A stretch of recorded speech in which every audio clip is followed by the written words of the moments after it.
your name to praise you for your good, and your mercy does endure forever. Thank you for things that we often take for granted, our hearts that are still beating, the breath in our lungs, and the strength in our bodies. Thank you for your grace and your mercy. And we thank you for loving us when sometimes we're not so lovable, and we ask that you forgive us for that. Thank you for allowing us to gather safely. Thank you for going before us today and allowing us to get here without any hurt, harm, or danger. Thank you for your hedge of protection around us. We're grateful for our family, our friends, and all elected officials in Calvert County. We thank you for all the concerned citizens of this county and for all who are present today. We are appreciative of the work of the county commissioners, and we ask that you bless the work of their hands, not only for today, but every day. Thank you for a spirit of unity and for their individual gifts that come only from you. Give them clarity of mind, give them wisdom, peace of mind, guide them in their conversations and decision-making. We pray that whatever is said and done in this place will bring you glory and honor, and that you, O God, will be well pleased. God, I release this day and this meeting into your hands. May it be a peaceful, positive, productive, and fruitful meeting. And when this meeting is over, I ask that your goodness and mercy will follow all gathered in this place for the rest of the day. We love you, we worship you, we praise you, and we thank you for hearing this prayer. In the name of Jesus, I offer this prayer with praise and thanksgiving. Amen. Amen. To the flag of the United States of America and to the republic for which it stands, one nation, under God, indivisible, with liberty and justice for all. Well, thank you for the invocation. Is there anything you would like to say about your church? Do you have any upcoming events or anything like that? Well, the Leslie Charge was able to provide 8 weeks of summer camp this year at our East Giant Youth Center. And so we're having our final celebration on Friday. The celebration is at 12, and the cookout starts at 1. So if anybody's in the area on Millbridge Road, you're welcome to stop by and see our action, our love and action for our children. Okay, That's great. about it. Thank you for taking the time today, and you have a great day. You're very welcome. Thank you. Takes us to the approval of the agenda. Are there any amendments to the agenda? Have none. Do I have a motion? I move that we approve and adopt the I move that Board of County Commissioners approve and adopt a closed session summary of administrative function disclosure for the July 28, 2026 closed meeting and administrative function session. Second. So I have a motion and a second for the Board of County Commissioners to approve and adopt a closed session summary and administrative function disclosure for the July 28, 2026 closed meeting and administrative function session. Is there any discussion on that? Hearing none, all those in favor say aye. Aye. Opposed? And Motion also, carries. and also have a motion, Mr. President. I move that we approve and adopt the amended agenda as submitted. Second. So I have a motion and a second to approve and adopt the amended agenda as submitted. Is there any discussion on that? Hearing none, all those in favor say aye. Aye. Opposed? Motion carries. Takes us to announcements. Several announcements. Tonight is National Night Out. There's a nationwide. This is a nationwide community building campaign that promotes police community partnerships, neighborhood fellowship, and crime prevention awareness. Several neighborhoods throughout the county are participating. We will be visiting some of those neighborhoods and look forward to seeing everyone this evening. Prince Frederick Volunteer Fire Department Carnival. The Prince Frederick Volunteer Fire Department Carnival kicks off this evening from 6 to 11 p.m. and runs nightly through Saturday, August 8th. Enjoy rides, carnival games, concessions, and activities for the whole family.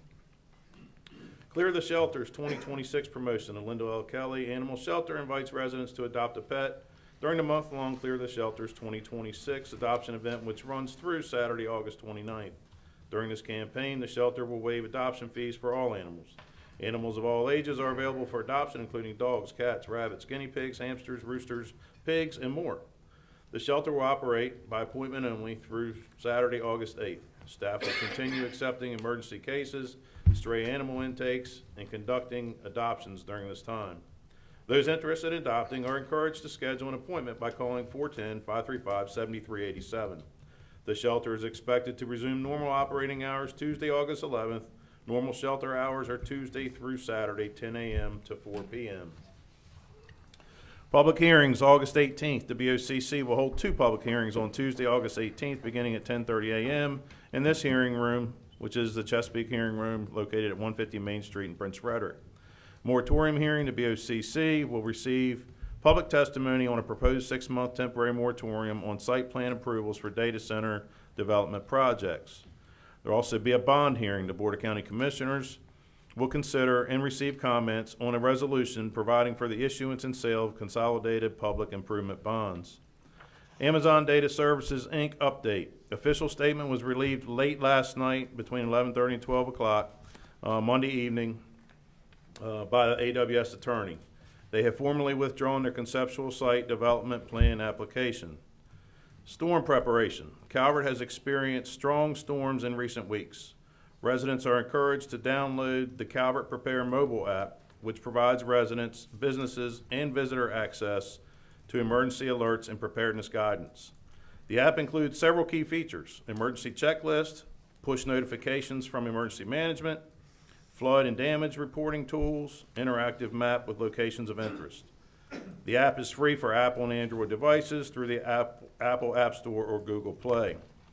Property tax bill update. The Treasurer's Office is working with partner agencies and vendors to finalize this year's property tax bills.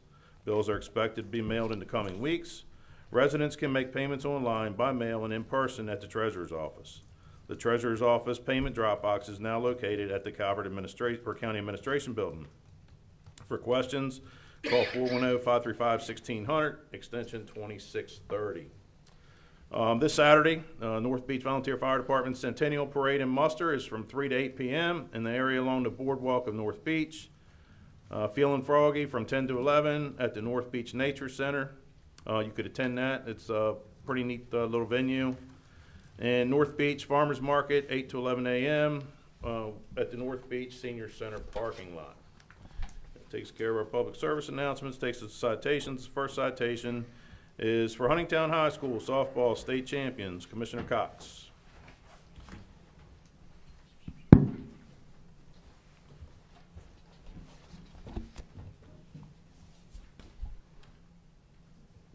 think we have Mr. Gross here with and the coaches and the team. If you come forward, please.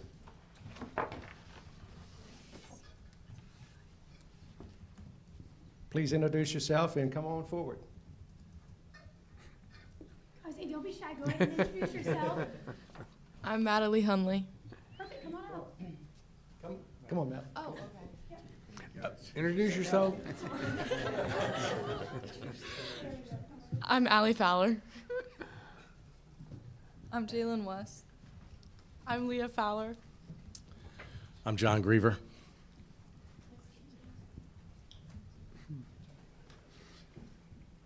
Mr. Gross, do you have any words of wisdom here for this team that just did this another feat here?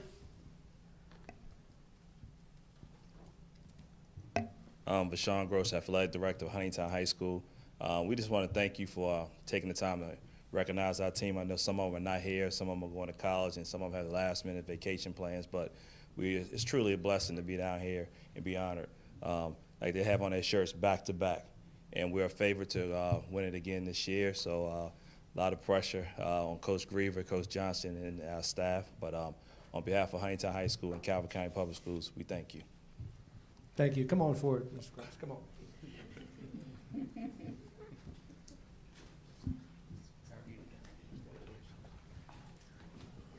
So like Mr. Gross said, they had back-to-back championships this year. And it takes more than just the girls. It takes a team. And it's the coaches, it's the athletic directors, it's the parents, it's the teachers to get this feat done. And congratulations to you girls for achieving this accomplishment here. And I will read the citation. Be it known that on behalf of the citizens of Calvert County, Maryland, the Calvert County Board of County Commissioners extends its sincere congratulations to the Huntingtown High School softball team upon winning the 2026 Maryland Class 2A softball state championship and securing its second consecutive state title. The Hurricanes demonstrated exceptional talent, determination, and teamwork through the season, competing against 46 other Maryland high schools and finished with an outstanding record of 24 wins and 2 losses. The team also captured its 4th consecutive Maryland Class 2A South Regional Championship. This championship marks the 7th softball state championship in the 22-year history of Huntingtown High School. Under the leadership of head coach Michael Johnson and assistant coaches Johnny, Jen, and Danielle, the team achieved success while consistently displaying sportsmanship, integrity, and fair play. The Calvert County Board of County Commissioners applauds the Huntingtown High School softball team for its extraordinary accomplishments and for bringing great pride and distinction to the Huntingtown High School, Calvert County Public Schools, and the entire Calvert County community. The Calvert County Board of County Commissioners is pleased to confer upon you this Commissioner citation given us its hands and seals this 4th day of August 2026, signed by all 5 commissioners. Thank you. Congratulations.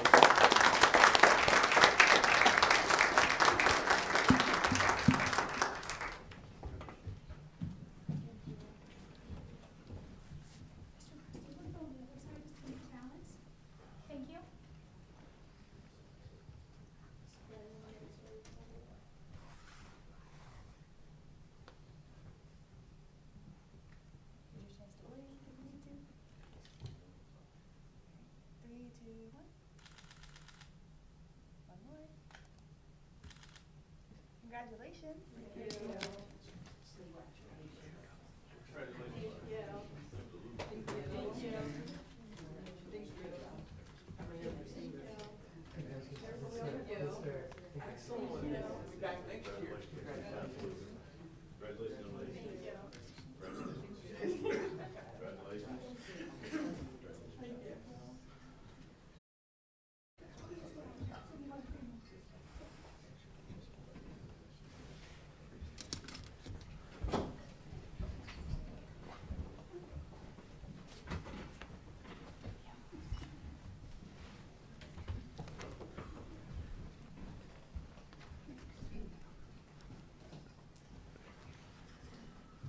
All right, takes us to our next citation, North Beach Volunteer Fire Department, 100th anniversary. Representatives from the fire department. Chief, Commissioner you want to Grasso. come up? Yes, please. Good morning. I'm Stephen Stanton, the fire chief. Good morning, Scott Kaiser, Vice President. Good morning, firefighter William Callis. How are you? Good, good man. Better see you here. Good job.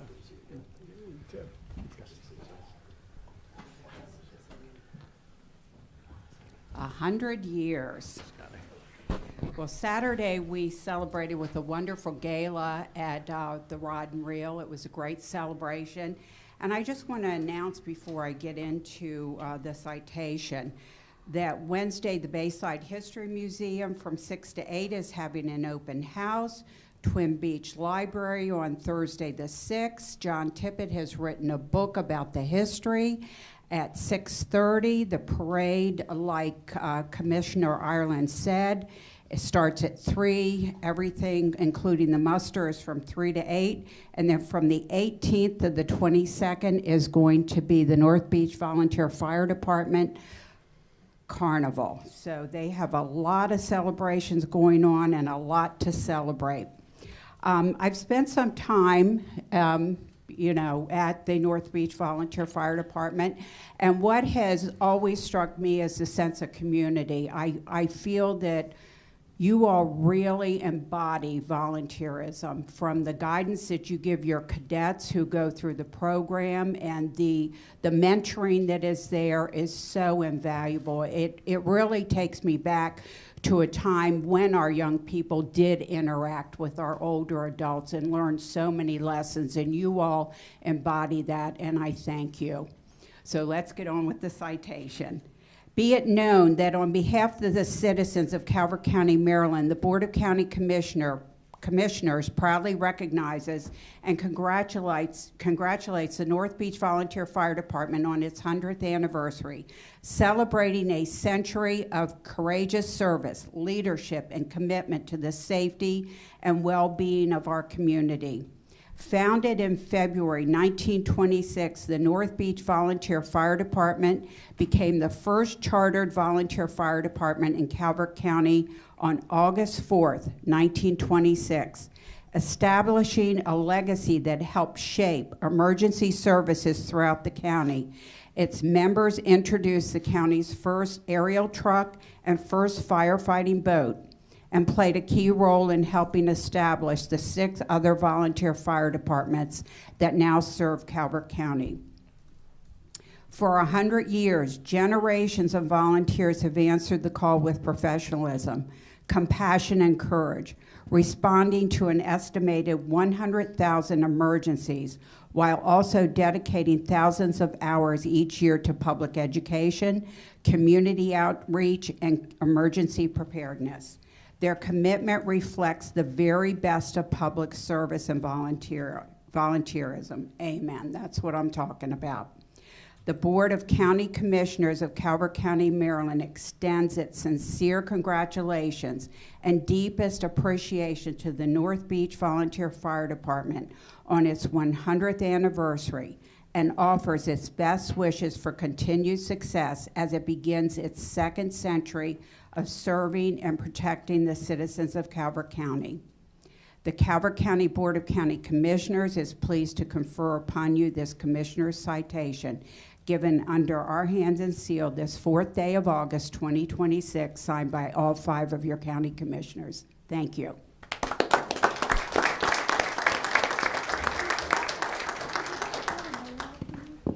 Oh, yes. Mike Benton, Mayor Benton, please come up.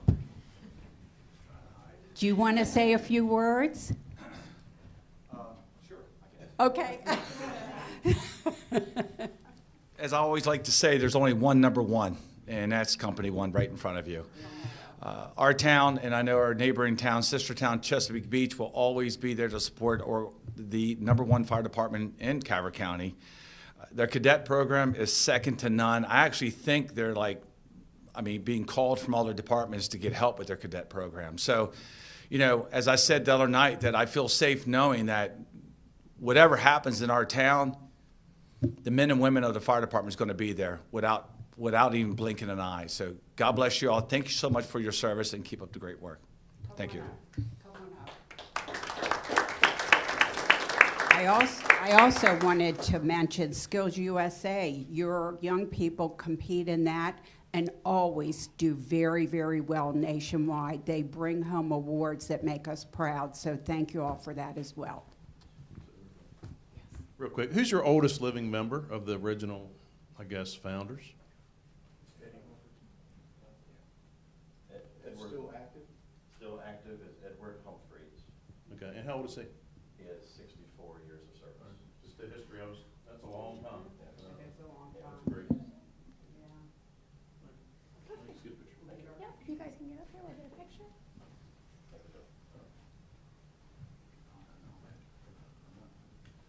Everyone take a step to your left.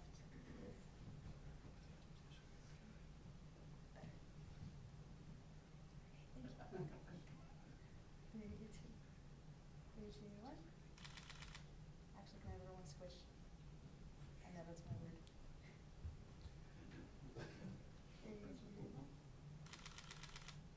Thank you so much. Congratulations. Yes, sir.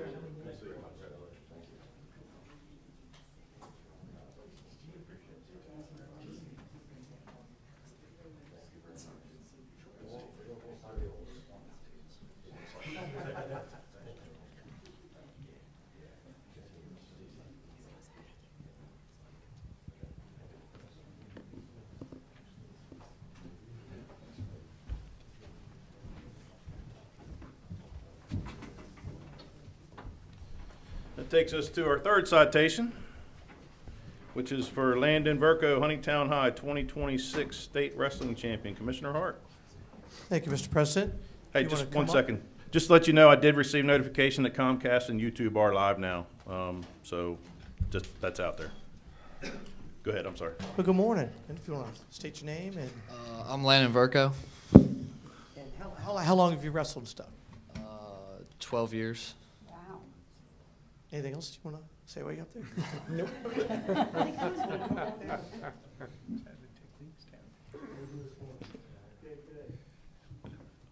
Vashawn Gross back again.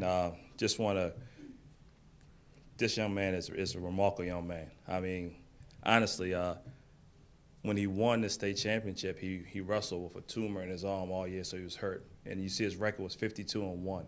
He never made any excuses, but what stands out more than anything to me is his second period class, his unified class. Look at this. That might be the only smile I've seen from him. And unified class, he works with kids who have special needs. He's in that class every day, and you would think when you have star athletes, sometimes that's beneath them. But Landon took that on and with Coach Smith, and he has done a remarkable job and built relationship with these young athletes, and I can't thank him so much. And like I said, his record as a wrestler is remarkable. Has another year, and we wish him the best. I know his coaches all work during the time, so they can take time off during the season to coach for me, so I'm standing in their place. But we have a great staff, and Landon is, like I said, represent Calvert County as the best of the best. So thank you, Landon, and thank you.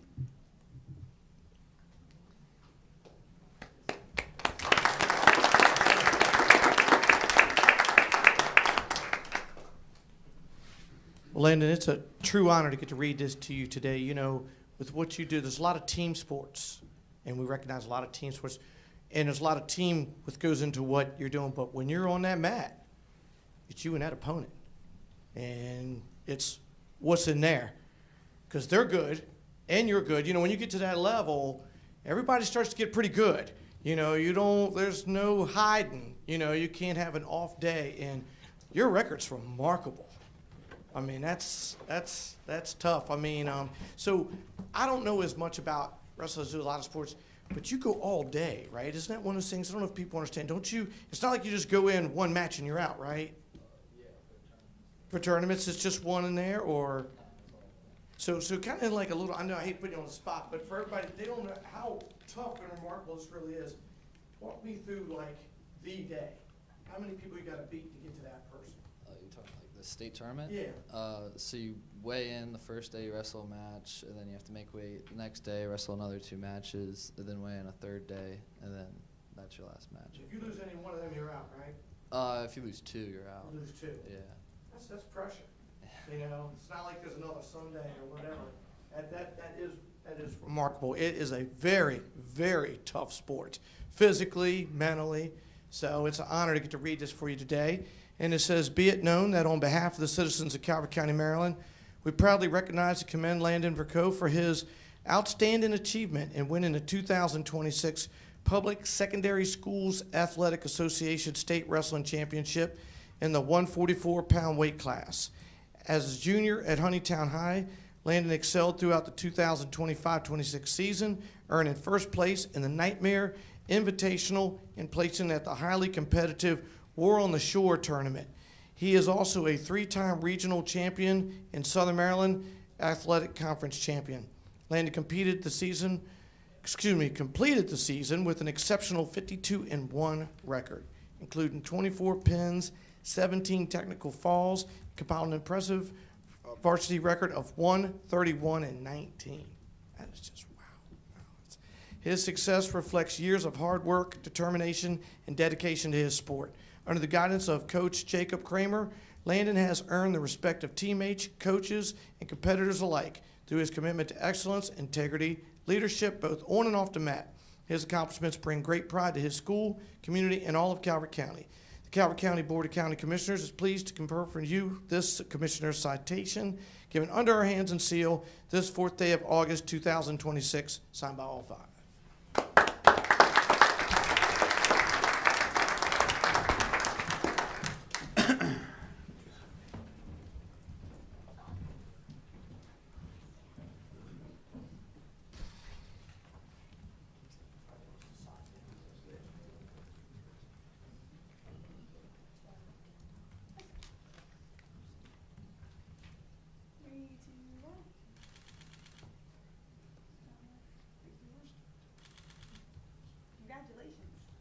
Once again, that's remarkable. Great job.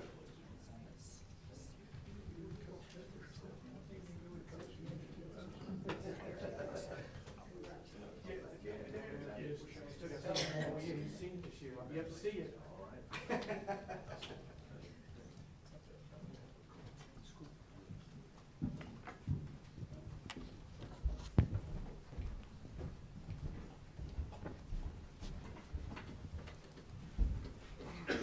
That takes us to our proclamation for National Farmers Market Week. Commissioner Hintz. Caroline? Good morning, Commissioners. Good morning. I'm Caroline Trosbach, Agricultural Development Specialist with the Department of Economic Development. As we celebrate National Farmers Market Week, we recognize the important role farmers markets play in strengthening local agriculture, supporting small businesses, improving access to fresh, healthy food, and bringing our communities together. We'd also like to take this time to give a sincere thank you to many different people, most importantly our vendors and our customers, whose continued support has helped all 3 of our Calvert County markets grow. Our market hosts, Calvert Health on Tuesday afternoons, Dunkirk District Park on Thursday afternoons, and the town of North Beach on Saturday mornings, are economic development partners, playing an important role in the success of our markets through their ongoing support and dedication to our community. We appreciate the Maryland Market Money and Women, Infants, and Children programs, along with food access coordinators, Supplemental Nutrition Assistance Program, and the Office on Aging for their support in making fresh, local food more accessible through nutrition benefits programs. Vendors are getting ready as we speak for the Prince Frederick Market happening this afternoon from 2 to 5:30 in the hospital's North Campus parking lot. And you can find more information about farmers markets online at calvertag.com. Thank you for helping Calvert County celebrate National Farmers Market Week. Now I'd like some of our vendors and market hosts to line up behind me, yay, and introduce themselves. Thank you.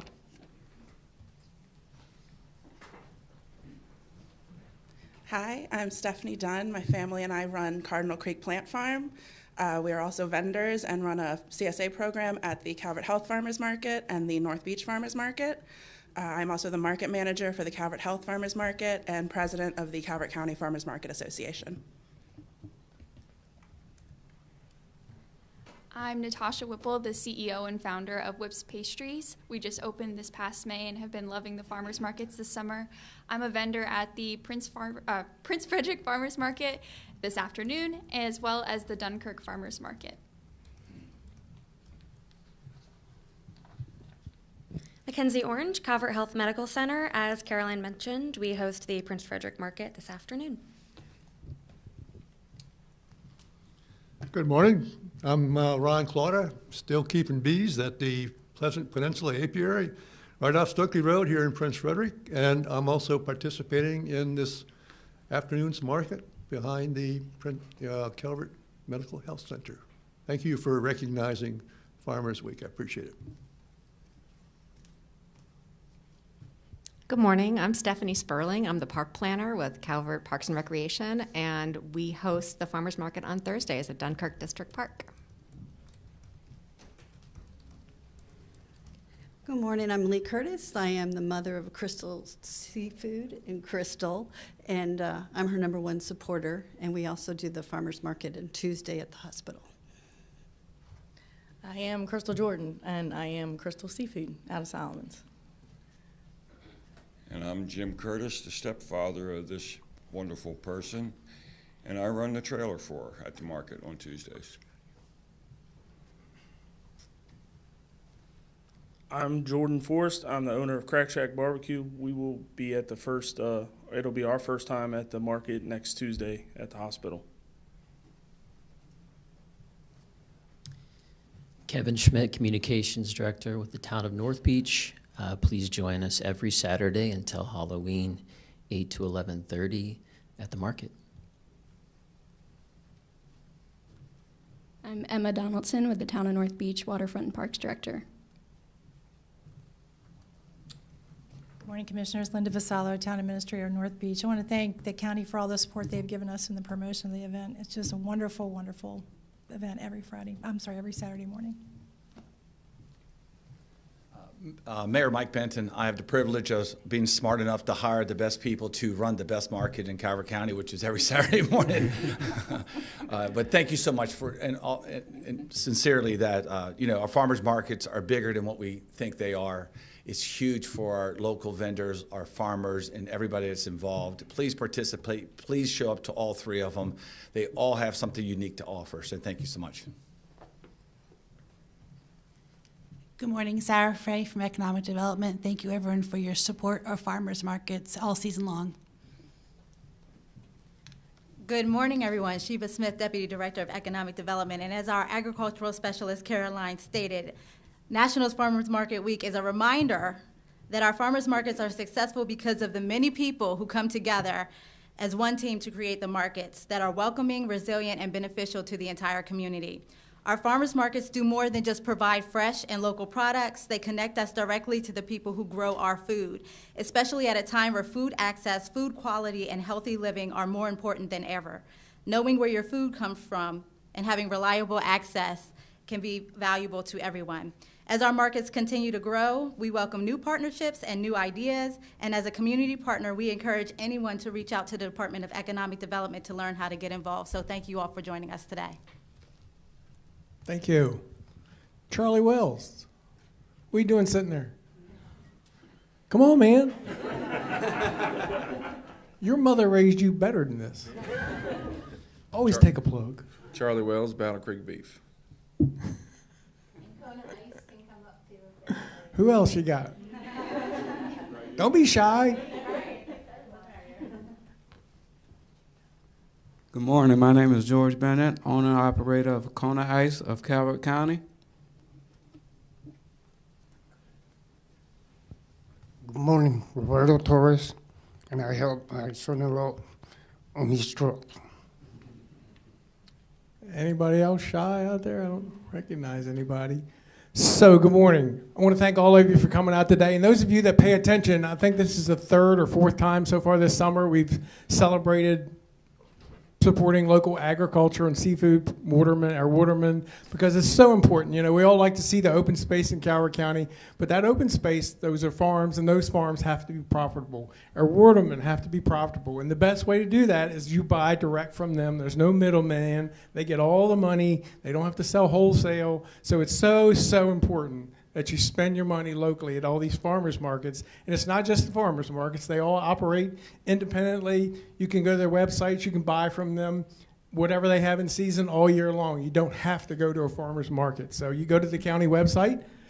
There's a listing there that gives you contact information for them, and you can see all the different things that they have for sale that we can't go through today. But we just want to, so proud of all of our vendors. And Ron did not bring me any honey again today. My wife loves his honey, so now I'm going to have to drive to the hospital and buy some honey. Oh, you have it in the car with you? Okay. I got money, so we're all good.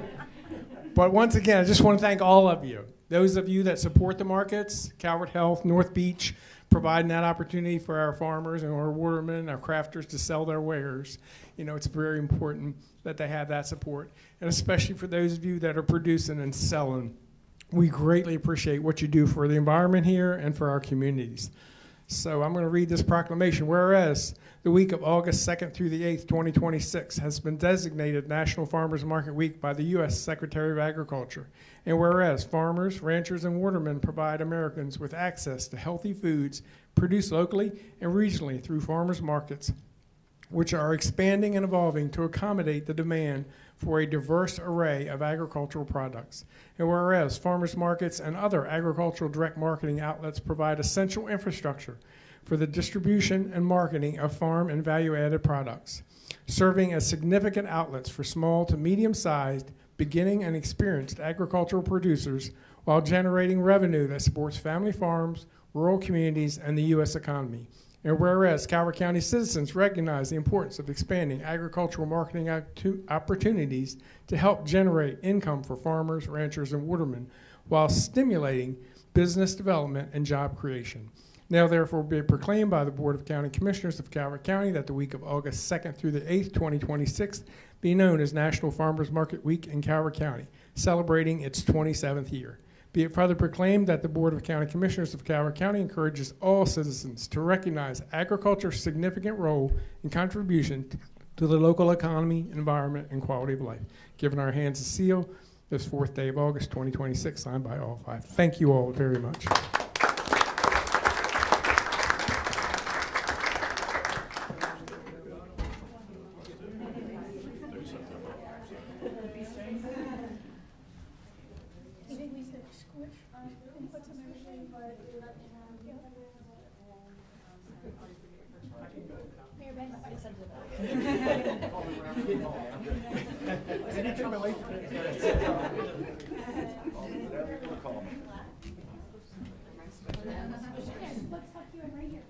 How are you, ladies?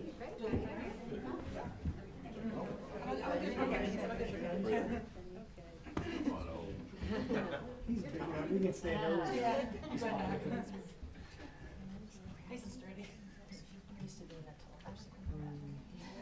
Not today.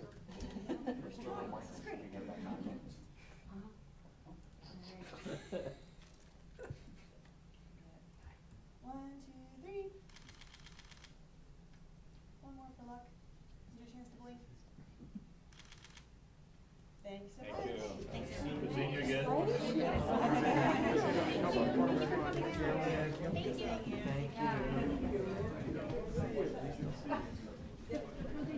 I hear you. Just wait. Thank you for coming today. Have a good day. See ya. Absolutely. Thank you. Good seeing you, Kat.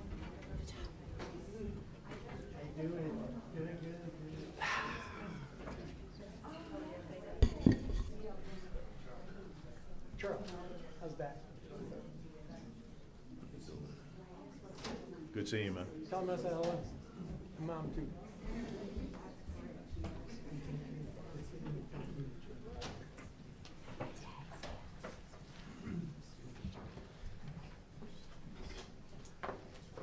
Takes us to our next item on the agenda, appointment, Planning Commission.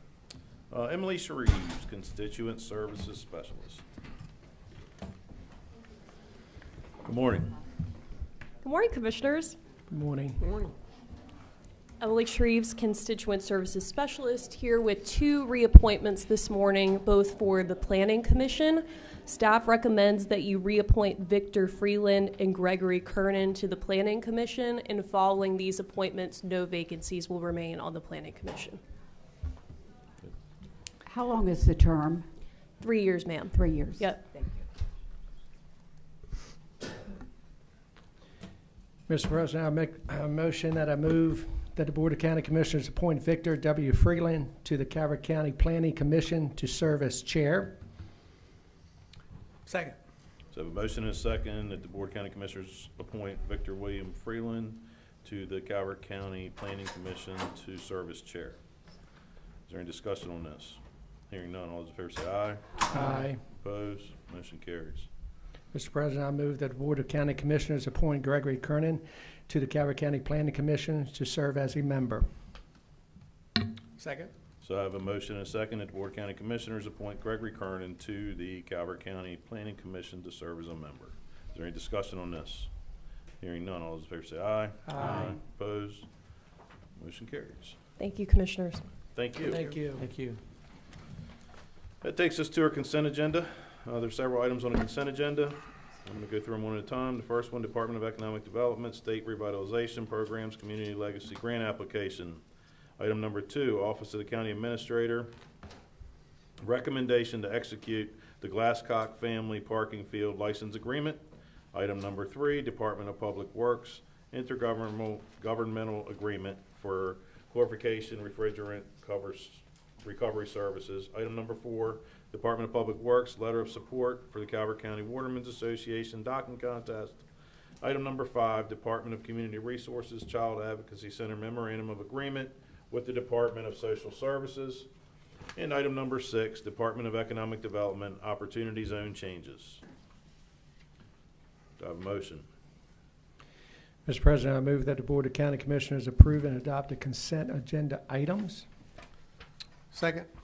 So I have a motion and a second that the Board of County Commissioners approve and adopt the consent agenda items. Is there any discussion on any of these items? Hearing none, all those in favor say aye. Aye. Opposed? Motion carries. Takes us to new business on the agenda. Department of Community Resources, designation of authorized officials for Children's Cabinet Interagency Fund. Good morning. Morning.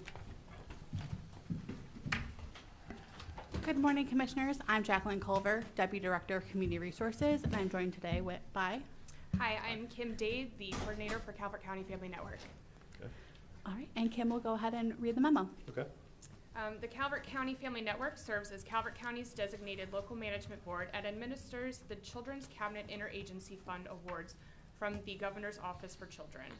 GOC requires each local management board to designate an authorized official and an alternate authorized signatory to execute grant agreements, amendments, reports, and other required grant documents. The county's designation must be updated to reflect current leadership.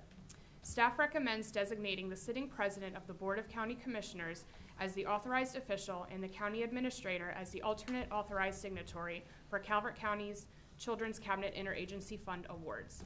Approval of this designation will authorize submission of the updated designation letter to the Governor's Office for Children and ensure continued compliance with grant requirements. The designation will remain in effect until modified or rescinded by the county. There is no fiscal impact. This is an administrative action.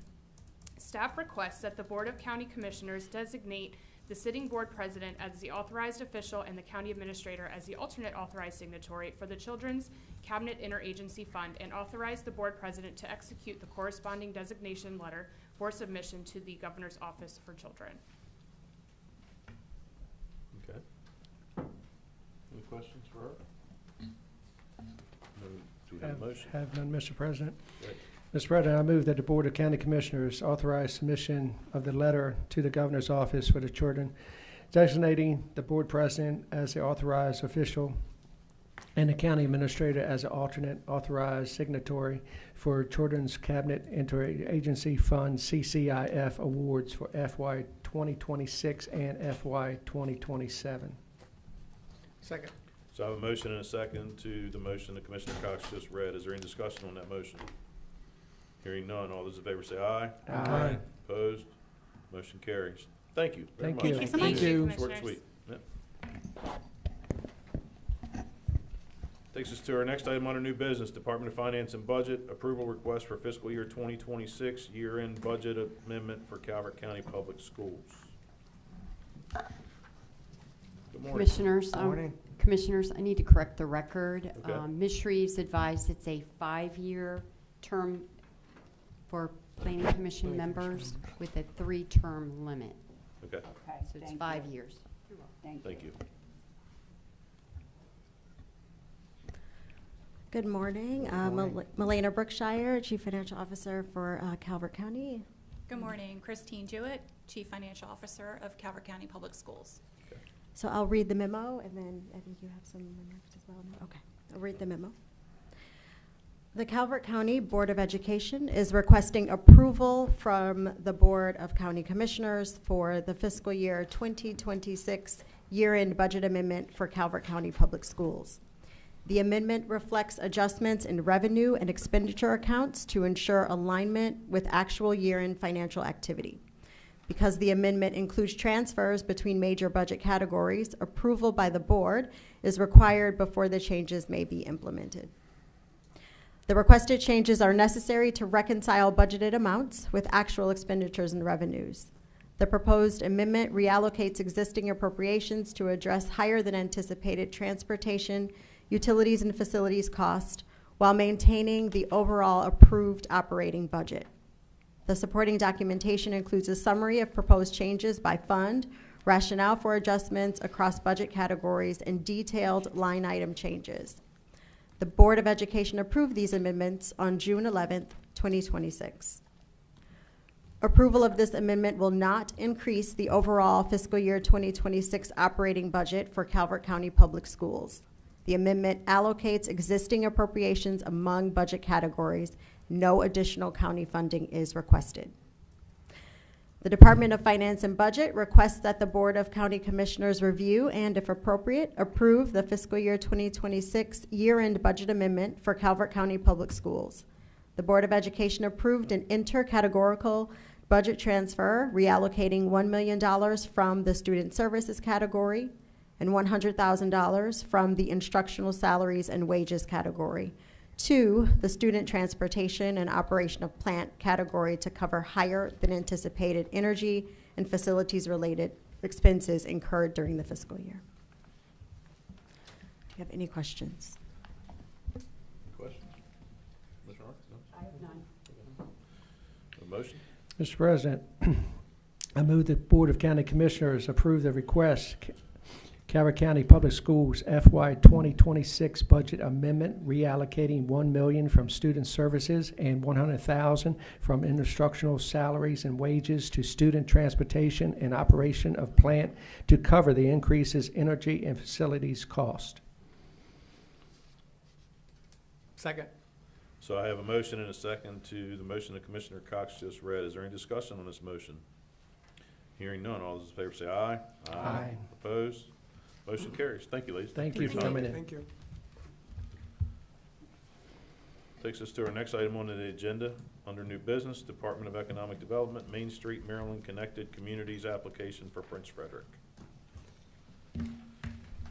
Thank you. Good morning, Commissioners. Sheba Smith, Deputy Director with Economic Development, and I can go ahead and read the memo when you're ready. Okay.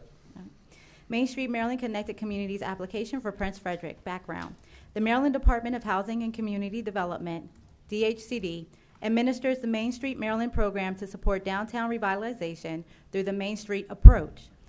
The Department of Economic Development proposes applying for the program's entry-level designation as a connected community on behalf of the Prince Frederick Historic Main Street Corridor, Duke Street to Church Street, to build upon the revitalization efforts underway. The corridor includes approximately 40 businesses and serves as a historic, civic, cultural, and commercial center within the county seat. Applications are due August 7th, 2026. Discussion. The proposed designation supports implementation of the Calvert County Comprehensive Plan, Prince Frederick Town Center Master Plan, a sustainable community designation, while building on annual community events, a Main Street Christmas parade and tree lighting ceremony, and recent public and private investments, including the County Administration Building, County Resources Hub, Armory Pavilion, Armory Square, and DHCD-funded revitalization projects. If selected, Prince Frederick would receive technical assistance, training, networking opportunities, and priority consideration for certain DHCD funding programs. Existing county staff will administer the program through an interdepartmental partnership with the long-term goal of establishing a sustainable Main Street organization and evaluating a dedicated Main Street manager position. Acceptance into the program requires the county to execute a connected community agreement, participate in training and reporting requirements, and implement an annual work plan and growth goal statement. Fiscal impact. No additional funding is required to submit the application. The program will initially be administered using existing staff and previously budgeted resources for beautification, placemaking, and community events. Future staffing or project requests will be considered through the county's normal budget process, and staff will pursue grant funding and community partnerships to support implementation. Recommendation. The Department of Economic Development requests that the Board of County Commissioners review and, if appropriate, authorize submission of the Main Street, Maryland Connected Community application for Prince Frederick and sign the required letter of support confirming the county's willingness to execute the Connected Community Agreement if selected. This will be in coordination with the Department of Planning and Zoning and the Department of Community Resources. Okay. So I'll tell you, Main Street looks great. I mean, I remember 4 or 5 years ago, we didn't have flags, we didn't have lights, we didn't have the sidewalks up, we didn't have the Christmas tree. We didn't have a lot of stuff that we have now. So I look forward to, so hopefully you guys get some help with that and keep beautifying it and actually make it a old town Main Street if we possibly can. I think that's the goal. That's definitely the goal, and we're working with DHCD. They've come down. They've helped consult on a couple of things, and we're looking to have more consultants come in. We've also checked with other Main Streets throughout the state to get additional information to see how we want to move forward with our Main Street here in Calvert County. Okay, how often do you change the flags? Is it monthly? Is it? It depends. It could be particular events, so they were switched out for like the 4th of July, American 250, if there's anything going on, Veterans Day, things of that nature, and then we have the Main Street flag. So it really depends. We can switch them out seasonally, regularly, but if there are things coming up in between, we try to switch them out then. And then it's a team effort. We work with communications and media relations. We also work with the Department of Public Works to make sure that the flags are up, also with the greenery and the planters and things of that nature to make everything look nice. Well, thank you. Mm-hmm. What kind of interest have we had in Main Street? So right now we have letters of recommendation for the program as well. They include 2 businesses on Main Street that are supporting us. That includes Mandy Lee's Vintage Shop, as well as we're waiting on a letter, and they have agreed, Serenity Place. And then we have the Chamber of Commerce, who has provided our letter of recommendation, and then a number of businesses who are interested in the program, and just getting additional traction and bringing that old town look back to Main Street.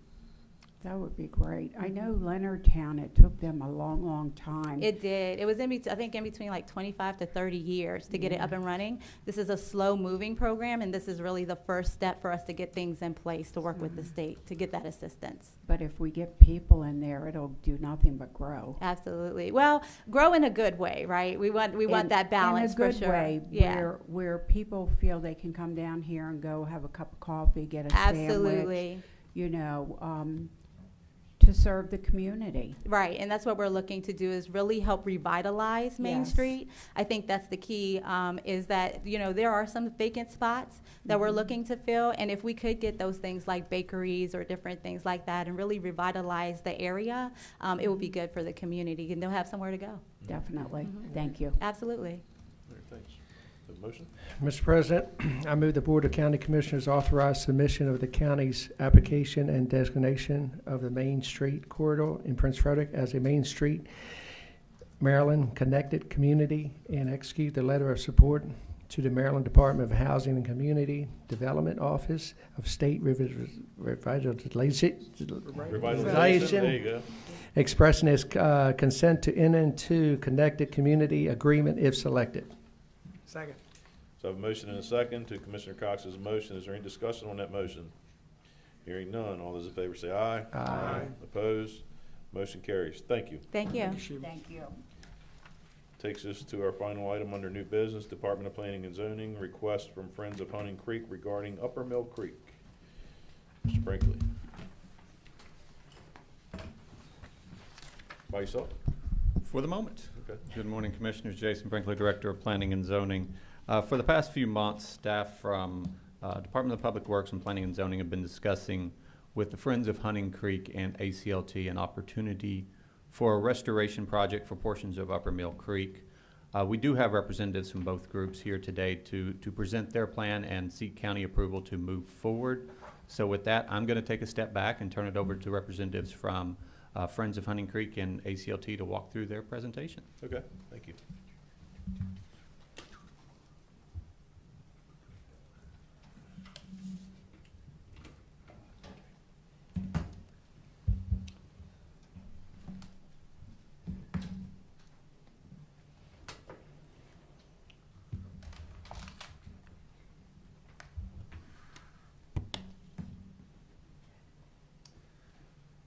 Good morning again, Commissioners. Good morning. Morning.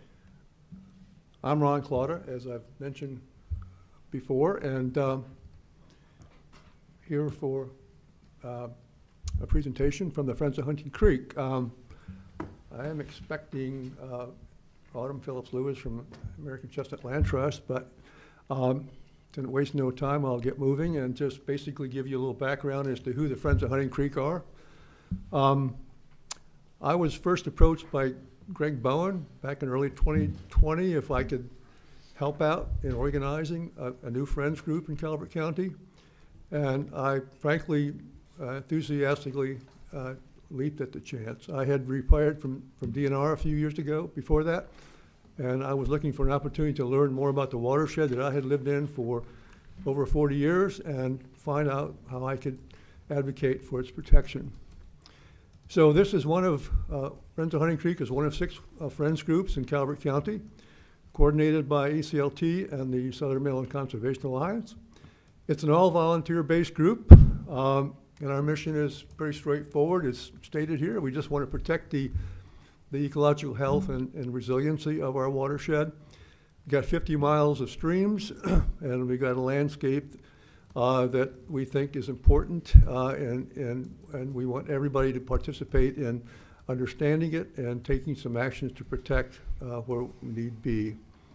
So the Friends of Hunting Creek are a group of folks that are working diligently to monitor. We're trying to inform people about the watershed as we're going to do here today, and we want to inspire and protect it. So I'm one of the founding members of the Friends of Hunting Creek. Hi, Autumn. This is Autumn Phillips, Director of American Chestnut Land Trust. Did you want to say anything more in introductory fashion? I'm already on slide 2. So. Yeah, sorry, I thought we were at the end of this section, so. You are. But yeah. We're just a little bit ahead of schedule. Okay, sorry about that. That's okay. But yeah, as you all know, I'm Autumn. I'm the Executive Director of the American Chestnut Land Trust, and thank you for taking the time to hear our proposal today for the restoration of Upper Mill Creek. And I think Ron already introduced it, so I'll hand it back over to him. Yes, and I want to introduce 3 other founding members of the Friends of Hunting Creek who are here today: Bob Estes, Mary Hoover, Frank McPhillips. So we're a small but active group. Now the map here shows basically the Hunting Creek watershed. It's 19,000+ acres, and it's located right here in the heart of Calvert County. We're in it basically right now. The map also shows the areas where the Friends of Hunting Creek are monitoring. Those black dots are all our water monitoring sites.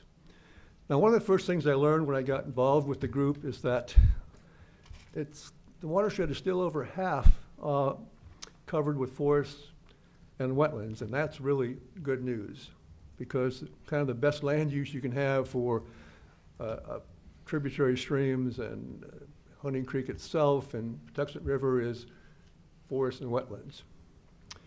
I also learned that because it drains about half of the Prince Frederick town center, 9% of the watershed in 2023, a few years ago, was covered in impervious surfaces.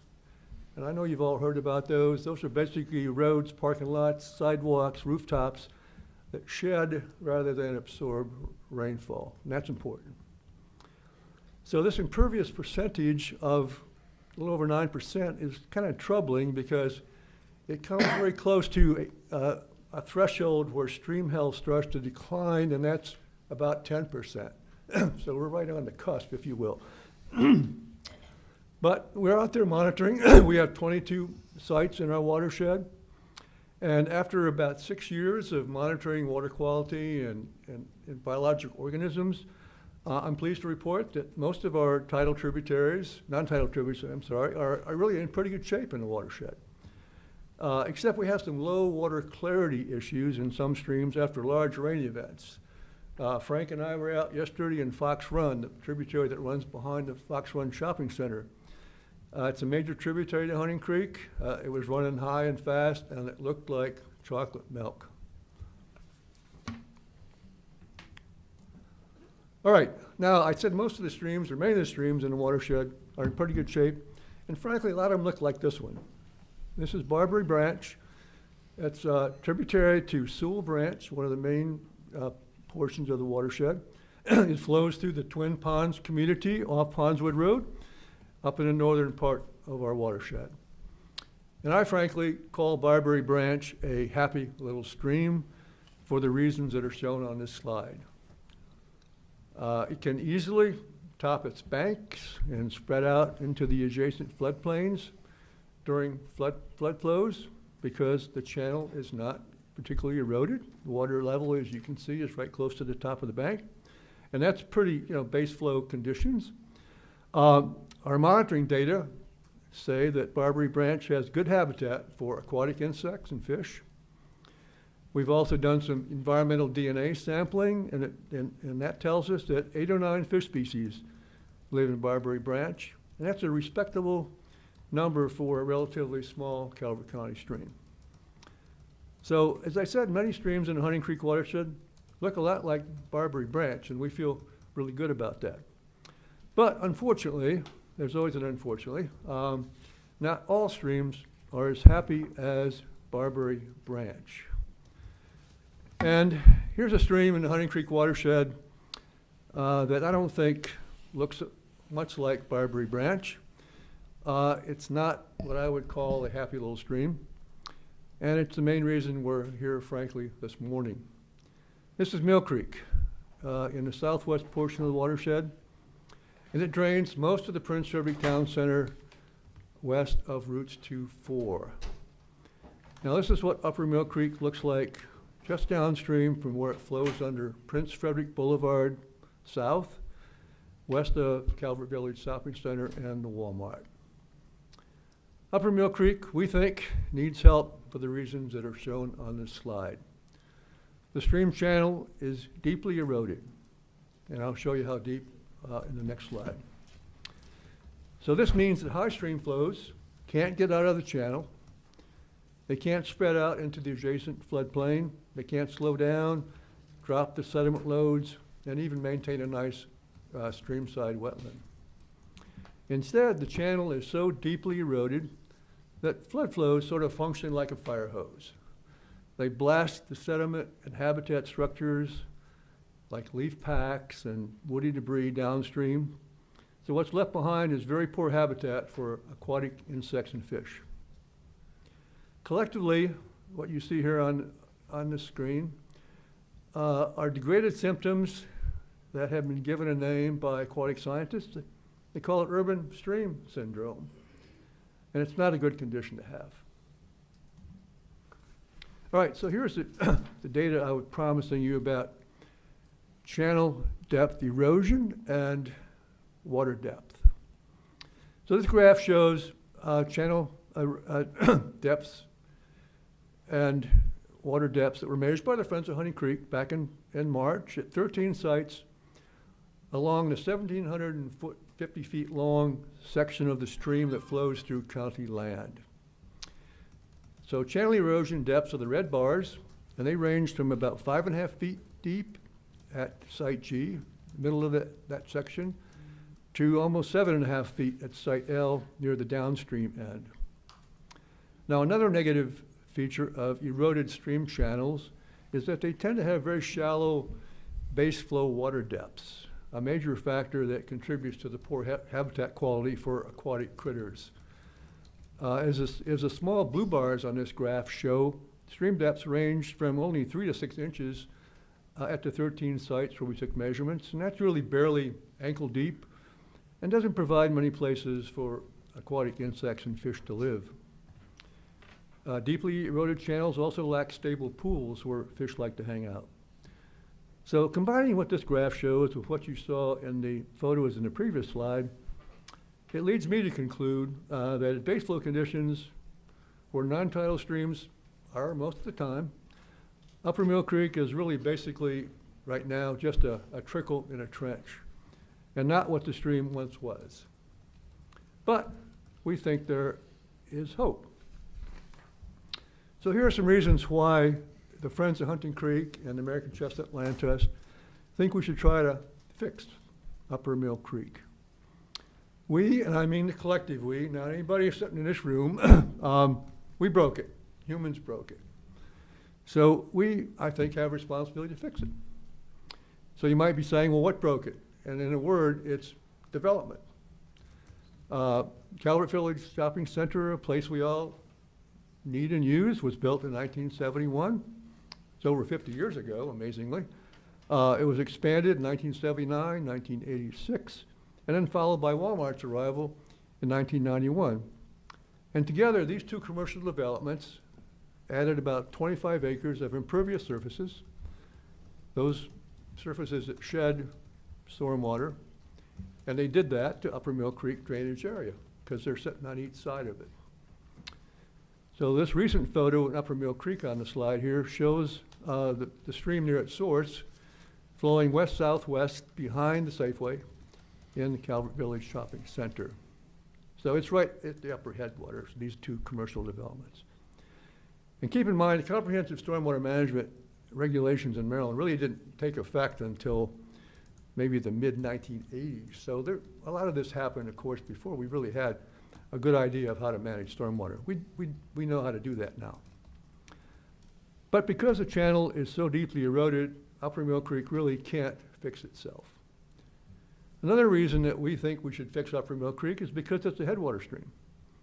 It has important ecological functions. I mean, what happens at the top of the watershed flows downstream and can impact the Patuxent River and the Chesapeake Bay.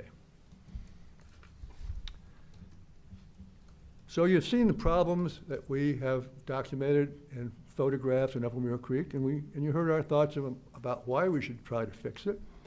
So I want to talk now about some restoration goals. I think to stop the channel from getting any deeper, we need to slow the high flows during heavy rain events. And we had a pretty heavy rain event a couple days ago.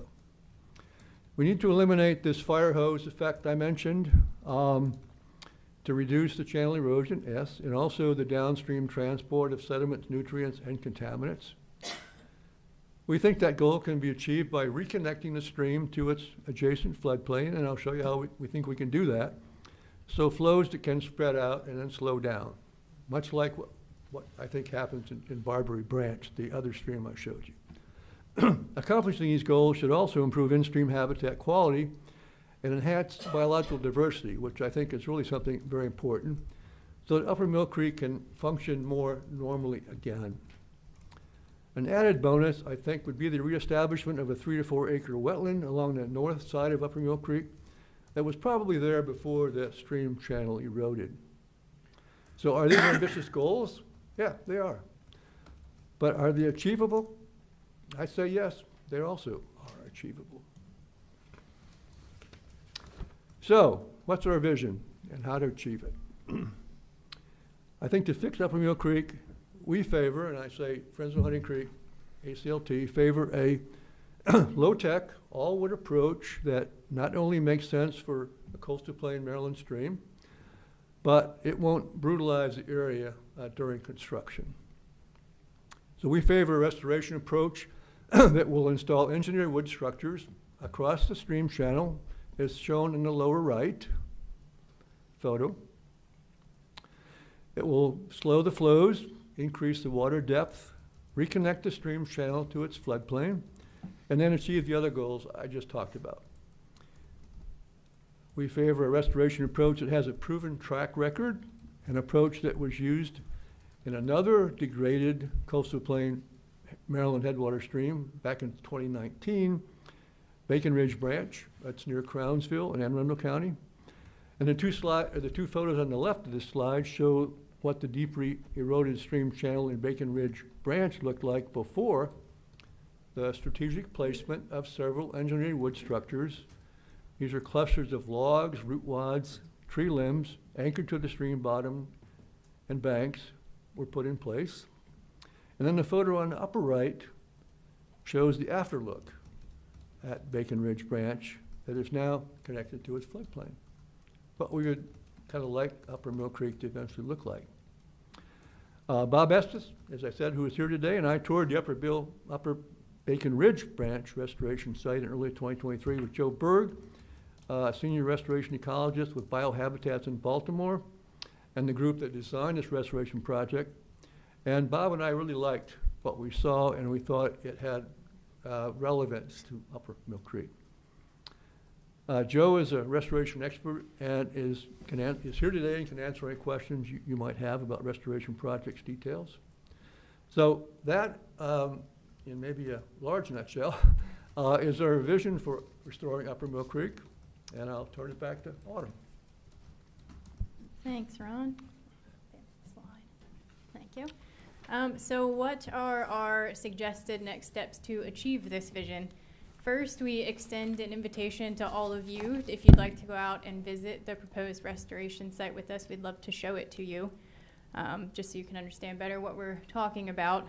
But today we are primarily asking the Board of County Commissioners for permission to work on restoring this 1,750-foot section of stream that is on county property. It flows through county land, and it's the section that is right next to Prince Frederick Boulevard. We are not asking the county to spend any taxpayer money to restore Upper Mill Creek. ACLT will work with the Friends of Hunting Creek to submit a grant application to the Chesapeake Bay Trust for the design and permitting of the project. So this would be the first phase. If we're successful, there would then later be a second phase where the design was actually implemented. At this point, though, when it's time to prepare the grant application this fall, we would be asking county staff for a letter of support for the grant application for the project. If that grant application is successful and the funding is awarded, we would ask county staff to serve on a steering committee to help guide the project design. We've also been in communication with Jason Brinkley and J.R. Cosgrove and know that this project will complement a project that the Department of Public Works is currently planning at Upper Mill Creek, just downstream from Prince Frederick Boulevard. And that project will help protect the infrastructure near the county's sewage pumping station. So we look forward to working with them to restore this section of Upper Mill Creek that's on county property, so long as the Board of County Commissioners gives us permission to do so. And at this time, Ron and I are happy to answer any questions you may have. And as Ron mentioned, Joe Berg from Biohabitats is also here to answer any technical questions you may have about our favored approach. Thank you. Go ahead. It looks fascinating. How long do you think, once you get your permits and everything, it'll take to rebuild it and get it to where it should be? This might be a question for Joe too, but I'll take a shot at it. I think, keep in mind, it would be a series of steps. We would need the grant, excuse me, the grant money to do the restoration design, the permits, and then we would need to go through another grant searching task to find the money to actually implement the design. And then based on, I think, what was done at Bacon Ridge Branch in Anne Arundel County, I think we're talking maybe a period of a couple of years of construction, actually, doing the engineered wood structures, placing them. And keep in mind, this 1,700-foot section, if the design went like what was done at Bacon Ridge Branch, it might require 30 to 35 of these engineered wood structures to be placed across the stream channel along that whole length. But it's not a terribly long process. Is that adequate answer? Yeah. And if the grant money doesn't come through, what's the price tag? Well, we wouldn't move forward with it if we didn't get grant funding. Is That's that what you're big? asking. Yeah, I think so. Yeah, I don't think we have any real good options for doing it if we can't get the grant funds to do the design and then ultimately do the construction.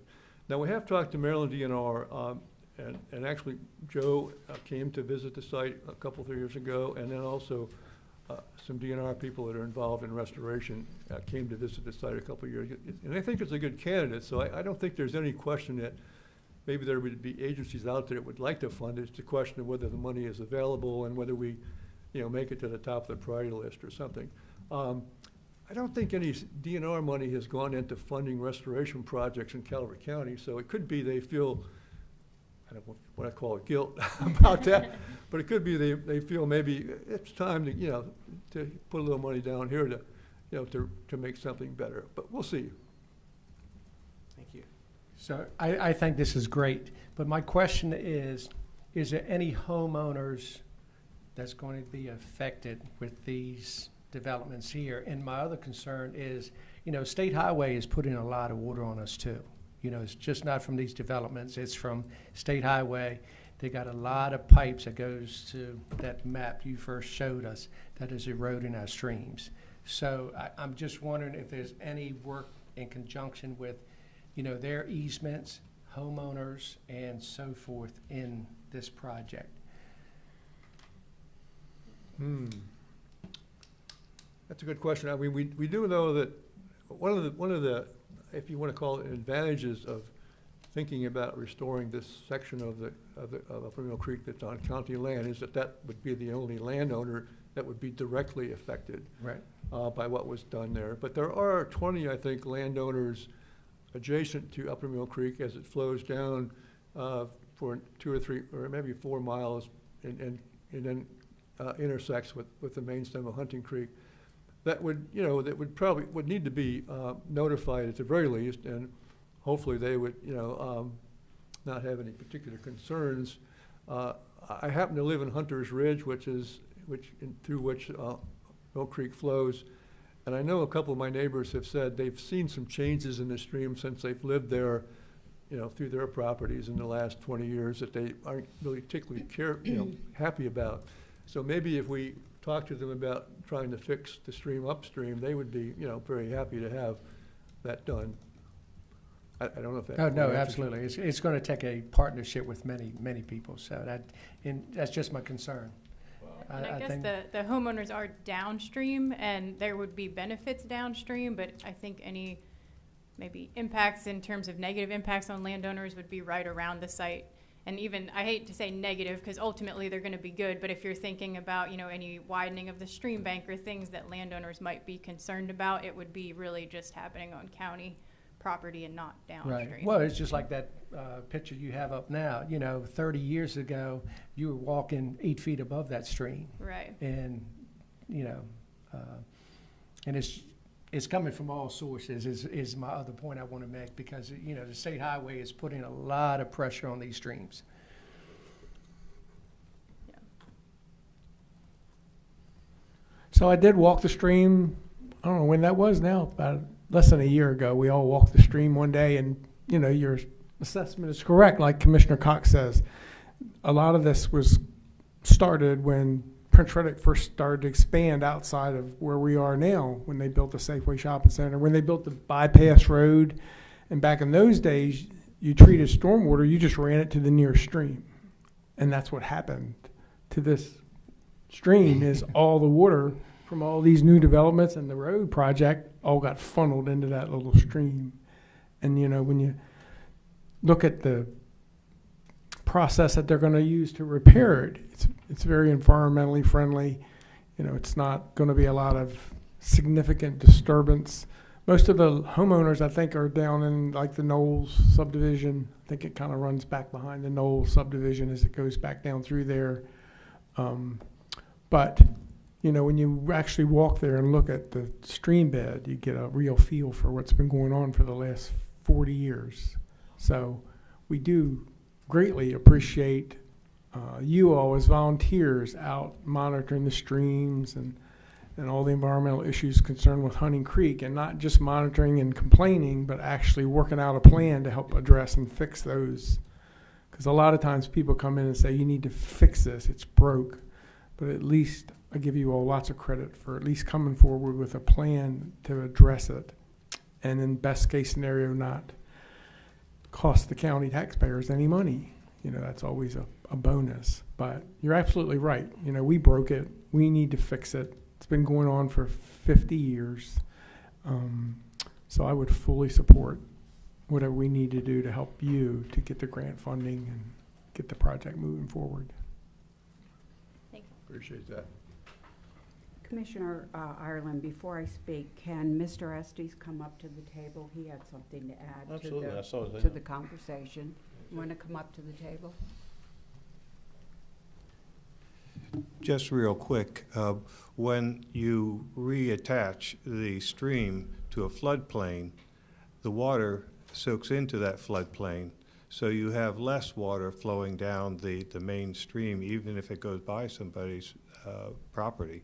I can't quantify it, but that's why I kept raising my hand, because there is a real benefit to the downstream people. Now, maybe they like it exactly the way it is, and I can't judge that, of course, but I thought I'd at least add that. That seemed like it would help. No, absolutely. Answer one of your questions. Thank you.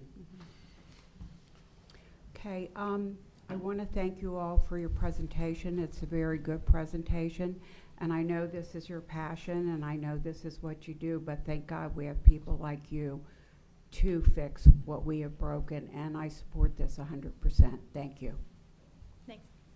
And they do, and you mentioned the infrastructure, our infrastructure, there's an exposed pipe there. I don't know what that pipe is, 14, 16 inches. And it was, at one time, it was buried, and now there's a foot of empty space under it. There's probably riprap all around it too that you can no longer. So the concern for us would be that a tree or something falls and breaks that pipe. I don't know if it's a sewer pipe or a water pipe, as I said, but we do have some, some skin in this game that we need to take care of our issues. So I don't think it's entirely that you have to find grants to fix this. I won't be here when you get to that point, but we do have some skin in this game to make sure our pipe is safe. So I'm not sure that it's necessarily 100% has to be grant funded. So that's what I'm. So the repair to me looked as natural as could be. It reminded me of a man-made beaver dam is what it reminded me of. But it seems like our beavers are all in the wrong locations and people want to tear their dams down. We need to relocate them there and they would take care of it for us. No, but Have you heard of beaver dam analogs? Because that is like a thing. It's a man-made beaver dam that people make, and this is kind of that on steroids, we say. Yeah. So. No, it is. And like I said, I mean, I've seen I guess Tobacco Road and Plum Point Road, the state's always going in there breaking it down because they're worried if it breaks during a storm that it's too much on the bridge and it's going to take the bridge out, so they kind of take it out a little bit at a time from here, here or there. But no, I mean, absolutely, it needs to be fixed. Is that the same creek that runs down through Stokely Hill, or does it feed into that creek? I'm sorry. The big hill on Stokely Road. Yeah. Is that the same creek that feeds? That's basically just a quarter mile above where it hits Hunting Creek, where it crosses under Stokely Road. Yeah. Okay. You got a couple of tributaries come together right there by the road, and the one that's, if you're going, I guess, west on the road, the tributary that's coming in kind of from the furthest to the east is actually Mill Creek, and then there's another creek that comes down behind College Station. Right. Okay. That they sort of come together there and then go under Stokely Road down into Hunting Creek. Right. Okay. Well, thank you all for doing what you're doing. We appreciate it. Bob, we appreciate it very much. Mr. President, I got a motion for you. Go ahead. I move the Board of County Commissioners approve in concept the proposed restoration of portions of Upper Mill Creek contingent upon the Friends of Hunting Creek obtaining outside funding and all necessary approvals, permits, property access, maintenance responsibilities, and applicable agreements to complete the restoration. Second. So I have a motion and a second to Commissioner Cox's motion. Is there any further discussion on this motion? Hearing none, all those in favor say aye. Aye. Opposed? Motion carries. Thank you again for Thank your you all. time. Thank you. Thank you very much. Appreciate it. And good luck with the process. Thank you. Takes us to old business, Department of Planning and Zoning Master Plan of Town Centers, Chapter 1, Town Centers, Chapter 2, Prince Frederick Town Center Master Plan, and Chapter 3, Dunkirk Town Center Master Plan. Mr. Brinkley? No? I'm sorry. You got me on that one. How are you this morning? I'm doing fine. Tay Harris, Long Range Planner with the Department of Planning and Zoning. Good morning. Good morning. It's good to see you all. On July 21st, 2026, the Board of County Commissioners held a public hearing to consider comments from the public on the draft chapters, Chapter 1, Town Centers, Chapter 2, Prince Frederick Town Center Master Plan, Chapter 3, Dunkirk Town Center Master Plan of the Master Plan of Town Centers. In accordance with Local Government Article Section 1, Section 9-105, any action taken by the board must be deferred until at least 10 days after the public hearing. So the Department of Planning and Zoning is requesting today that the board consider adoption of the draft chapters. Staff recommends that the board either close the record or keep it open for a specified period. If the record is closed, discuss the comments and proposed amendments, vote on the proposed amendments, and if appropriate, adopt them. Or if the record is closed and no public comments are received, adopt the draft chapters as proposed. But before we move on, I would like to read one comment that we did receive from a resident that has moved out of the county. Mr. O'Connor made the statement, please, no more houses, stores. We've had enough traffic, light pollution, crime, and congestion. This is why my family has moved. With that, no other comments were received.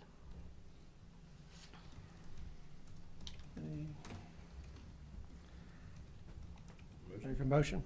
Mr. President, I move that the Board of County Commissioners close the record and enact the ordinance adopting the master plan of Town Centers Chapter 1, Town Centers Chapter 2, Prince Frederick Town Center Master Plan, and Chapter 3, Dunkirk Town Center Master Plan. Second.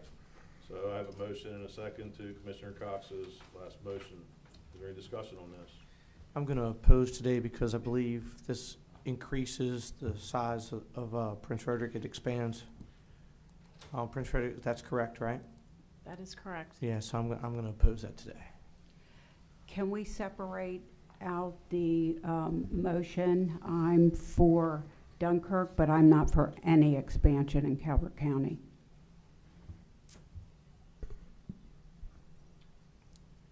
How do you want that done, Mr. Attorney? So you could make separate motions to do that, and it may be cleaner. Alternatively, Commissioner Grasso could qualify her vote as to that. So, but I think the cleaner way to do it would be with 3 separate motions, 1 for each. Okay.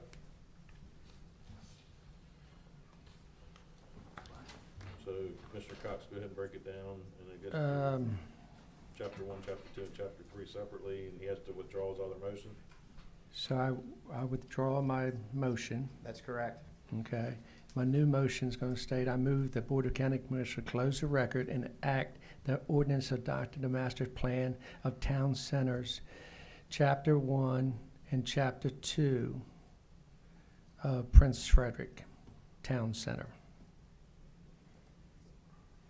That'll work. Is there a second? Second. So I have a motion and a second to For close the Prince record Frederick. and enact the ordinance adopting the master plan of Town Centers Chapter 1, Town Centers Chapter 2, Prince Frederick Master Town Center Master Plan. Yes. Is there any discussion on that? Hearing none, all those in favor say aye. Aye. Opposed? Opposed. Okay. I move the Board of County Commissioners close the record and act the ordinance adopting the master plan in Chapter 3 of Dunkirk Town Center Master Plan. Second. So I have a motion and a second for Board of County Commissioners to close the record and enact the ordinance adopting the Dunkirk Town Center Master Plan. Is there any discussion on that motion? And for clarification, there's no expansion to Dunkirk. That was, I believe we spoke last time, that put the 2 areas into priority funding for the reason for that, correct? But there is an expansion. The town center is expanded to include the Dunkirk District Park. And the park and ride. Yes. Right, but that was just, they can't be developed. It was just to bring it in line for priority funding. That is correct. There's no expansion. No growth potential. No growth potential, yes. Any further discussion? Hearing none, all those in favor say aye. Aye. Opposed? Motion carries. Thank you. Thank you. Thank you. Takes us to our next item under old business, and that is Calvert Soil Conservation District, Calvert Soil Conservation District Shore Erosion Control District petition of the Neal Estates Citizens Association. Good morning. Good morning, Commissioners. My name is Danielle Russell, Capital Improvement Projects and Grants Manager. I am not Jason. I am here on his behalf. I will read from the memo. Background: the Neal Estates Citizens Association has petitioned the Board of County Commissioners to establish a shore erosion control district pursuant to Section 21-303 of the Local Government Article of the Annotated Code of Maryland. The purpose of this proposed SECD is to provide a dedicated funding mechanism for the construction of a third headland breakwater to mitigate coastal erosion and protect adjacent community infrastructure. The Maryland Department of Natural Resources prepared a need and feasibility report recommending establishment of the SECD and completion of the living shoreline work in accordance with DNR's recommended method of protection, subject to final permitting, procurement, and DNR approval. Discussion. The BOCC conducted a duly advertised public hearing on July 21st, 2026 to receive public comment and left the record open until July 31st, 2026 to receive additional comments. Staff was directed to return on Tuesday, August 4th, 2026 for the board's decision whether to approve or deny the petition. As of July 29th, 2026, staff had received 9 written comments, which are attached. Any additional comments received by the July 31st deadline will be added to the public record and identified during the August 4th meeting. As an update, we did receive one additional comment by the deadline. Fiscal impact. The total estimated project cost is $791,713, including $768,653 in construction costs and a $23,060 DNR administrative services fee. The project is expected to be funded through a 20-year 0% interest DNR loan to the county, with repayment supported by the proposed SECD levy on the 118 residential dwellings within the district. NECA's board has requested an annual levy of $335.47 per assessed residence. No direct general fund repayment cost is anticipated. The county will serve as the local government borrower and fiscal administrator, subject to final state and county processes and approvals. Conclusion, the Calvert Soil Conservation District recommends the Board of County Commissioners review and, if appropriate based on public comment, close the public record and approve, adopt, and enact the ordinance to establish the Shore Erosion Control District. Any questions? Any questions? I have none. Do I have a motion? Mr. President, I move that the Board of County Commissioners close the record and enact the ordinance establishing the Shore Erosion Control District. Second. So I have a motion and a second that the Board of County Commissioners close the record and enact the ordinance establishing the Shore Erosion Control District. Is there any further discussion on that? Hearing none, all those in favor say aye. Aye. Opposed? Motion carries. Thank you, Daniel. Thank you, Commissioners. Thank you. Takes us to our final item on old business, Office of County Administrator, Student Safety and Wellbeing Advisory Committee draft final report. Sheree.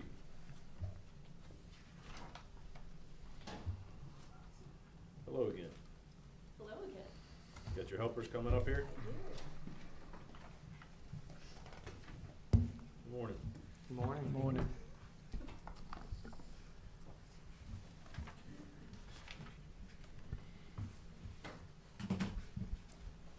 Good morning, Commissioners. I'm Elise Shreves, Constituent Services Specialist, and I'm also the staff liaison for the Student Safety and Wellbeing Advisory Committee.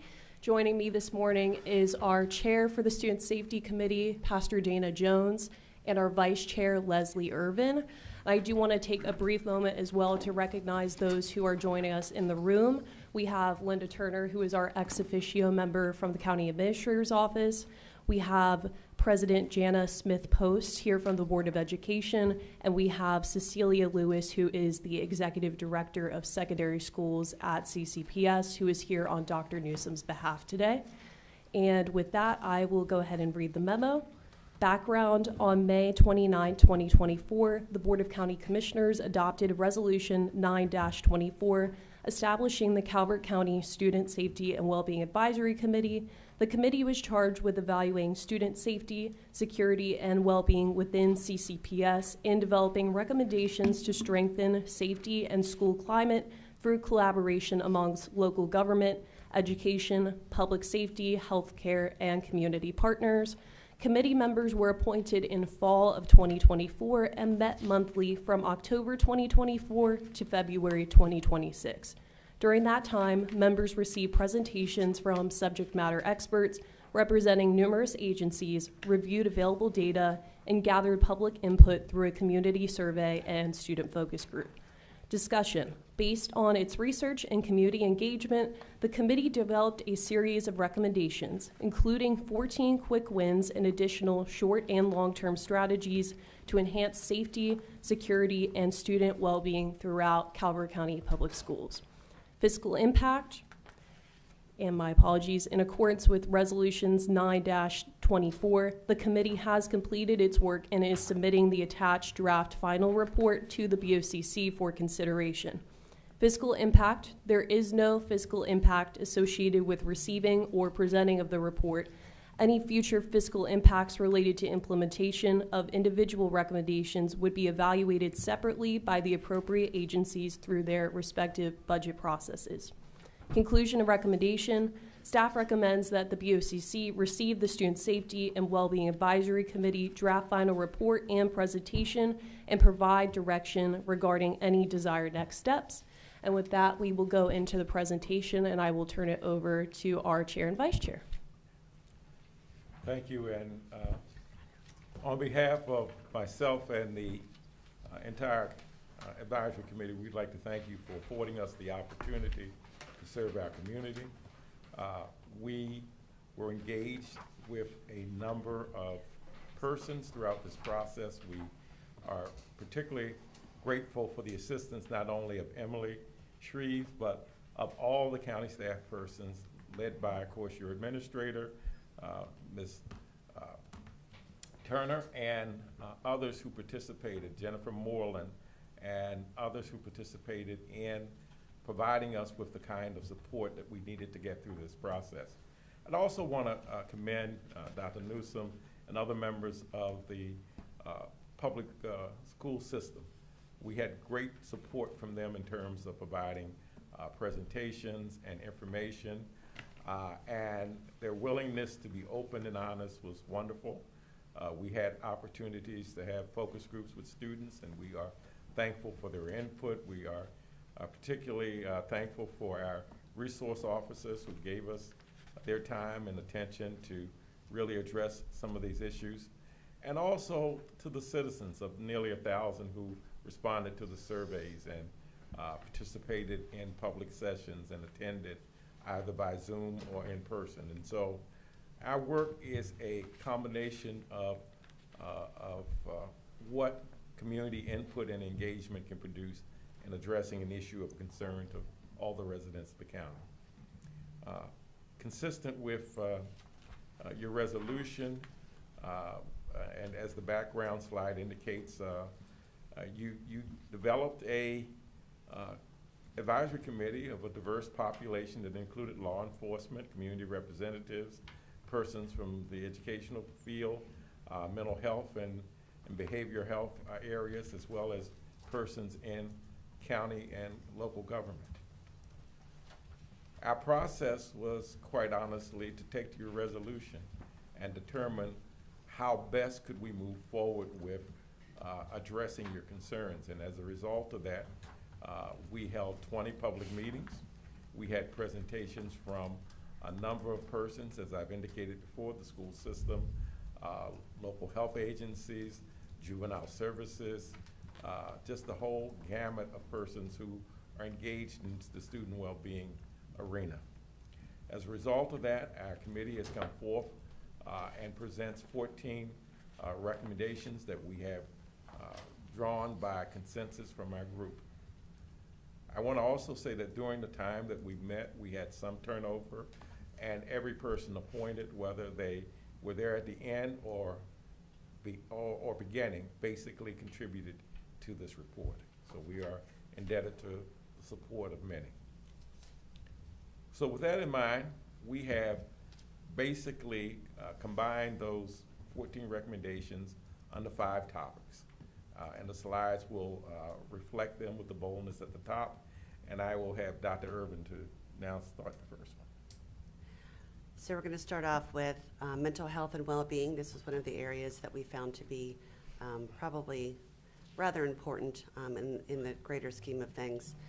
If you look at those 4 bulleted points, and you'll notice on the very bottom in fine print where it says recommendations 1, 8, 9, and 11.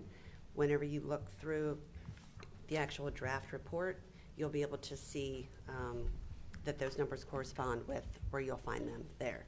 So our first one is to develop a comprehensive youth and adolescent mental health implementation plan. That's going to require some coordination with not only the Calvert County Public Schools, but the health department as well, and any other agencies that will be listed inside the draft report. Also, in each school, to establish a designated wellness space. I can tell you from my experience at St. Leonard, we are almost creating one this summer using Title I funds and Judy Center funds. And we're going to create an entire room that's just going to allow a place for students to de-escalate. It is definitely difficult for some students to stay in classrooms, and we were able to secure some funds to be able to make that happen. Once it gets done, I would invite all of you to come and check it out. It's going to be really great. Next, strengthen school-based mental health staffing. We know if you look at the openings that we typically have some positions that are not filled from year to year. So taking a look at processes and things that we can do to try to get those filled. And to strengthen staff mental health communication. We do receive emails currently and some mailings from the different things that we are afforded as a Calvert County Public Schools employee, but just making sure that those things are well known and that staff knows that you do have a place to turn if you need some support. The next area is entitled Student Behavior and School Climate. Establishing clear bullying response policies, I think, are critical to where we go. 63% of our students surveyed independently responded to that bullying was an issue in the schools. That's not a little number, and as a result, I think we need to address that and address clearly how we're going to deal with it. We need to also have a strategy for the prevention of bullying, and so that is a part of what we're recommending. In addition, we sincerely recommend that we review and revise student code of conduct booklet. It needs to be user-friendly, needs to be more responsive for parents, needs to be clear, and quite honestly, as one who's worked in developing public policies, it tends to look like we've been adding things along as opposed to really refreshing the policy. So we hope that that takes place soon. And we really need to deal with this issue of attendance, particularly in strengthening tier attendance and interventions. We'll speak a little more about this whole issue of what that means in terms of community and parental accountability later. Next is staff preparedness and capacity. The first one is to strengthen threat assessment awareness. So when there is a student that is presenting himself or herself as a threat to themselves or others, staff is aware of what happens and the steps that are taken to assess those threats. Implement tiered de-escalation and crisis training. That is currently something that is done, but just making sure that it is something that is provided to not just certain staff that would be required to have it, but possibly all staff that would be interested in getting that. And then address identified staffing gaps. The next part is I think, the reason we ended up with this committee. We need to look very seriously at how we are communicating and how we're engaging with the public when it, as it pertains to student wellness and student behavior. We found repeated incidents of staff persons seeking excellence in what they do. So it is not that we don't have the resources. It is not that we don't have a committed staff. We have a very committed staff. And that is at the school system, that's in our local county agencies, that's in our state agencies. We are blessed to have people who are committed to this task. But I think that part of the communication strategy needs to be, we've had major revisions to juvenile services and how we address juvenile offenders and what historically would be considered crimes or acts of offense. And we have had legislative processes that have restricted and tied the hands of many public officials, even on how they comment and how they respond to these issues. Law enforcement is frustrated. The attorney's offices are frustrated by this. And oftentimes, as opposed to communicating what the real source of the problem is, our people have attempted to address the issues within the confines that they've been placed within. It's very difficult to address publicly the issues when your hands are tied legislatively and tied by other policy parameters far beyond your control. And so what we're saying is that we'd like to see the system invest in communicating more effectively. We live in an era now where communication drives how we work, how we live, how we do everything. And so we'd like to see some investment in that area. We'd like to see the development of some centralized and streamlined resource hub that creates a flow system so parents understand this is where I go if I have this problem, this is who I contact, this is where I move forward with. Because in a system that is decentralized, and you know, this agency does that, but this agency does this up to that point, it becomes confusing for the public to understand. And then many times, they just basically say, well, the school didn't do this, when in fact, it may not have been the school's responsibility. And so we need to have an effective process of communicating how the system works to promote wellness and to deliver services to improve student wellness. Next, we've got facilities, technology, and security. When we talked with our resource officers and Corporal Titus and the Maryland safety representative that we had on the team that worked on these things, this was what came out of all of that work. Strengthen school safety infrastructure, technology, and facilities planning. So a dedicated IT support for security systems. Cameras are going to need to be updated soon. So making sure that we have a dedicated team to that piece of it is going to be important. Safety advocate staffing, dedicated safety funding, and by that we are meaning an actual line item budget. It is currently not identified as something specific, standalone in the budget. Infrastructure and capital planning, public-private partnership opportunities, and a review of weapons detection guidance.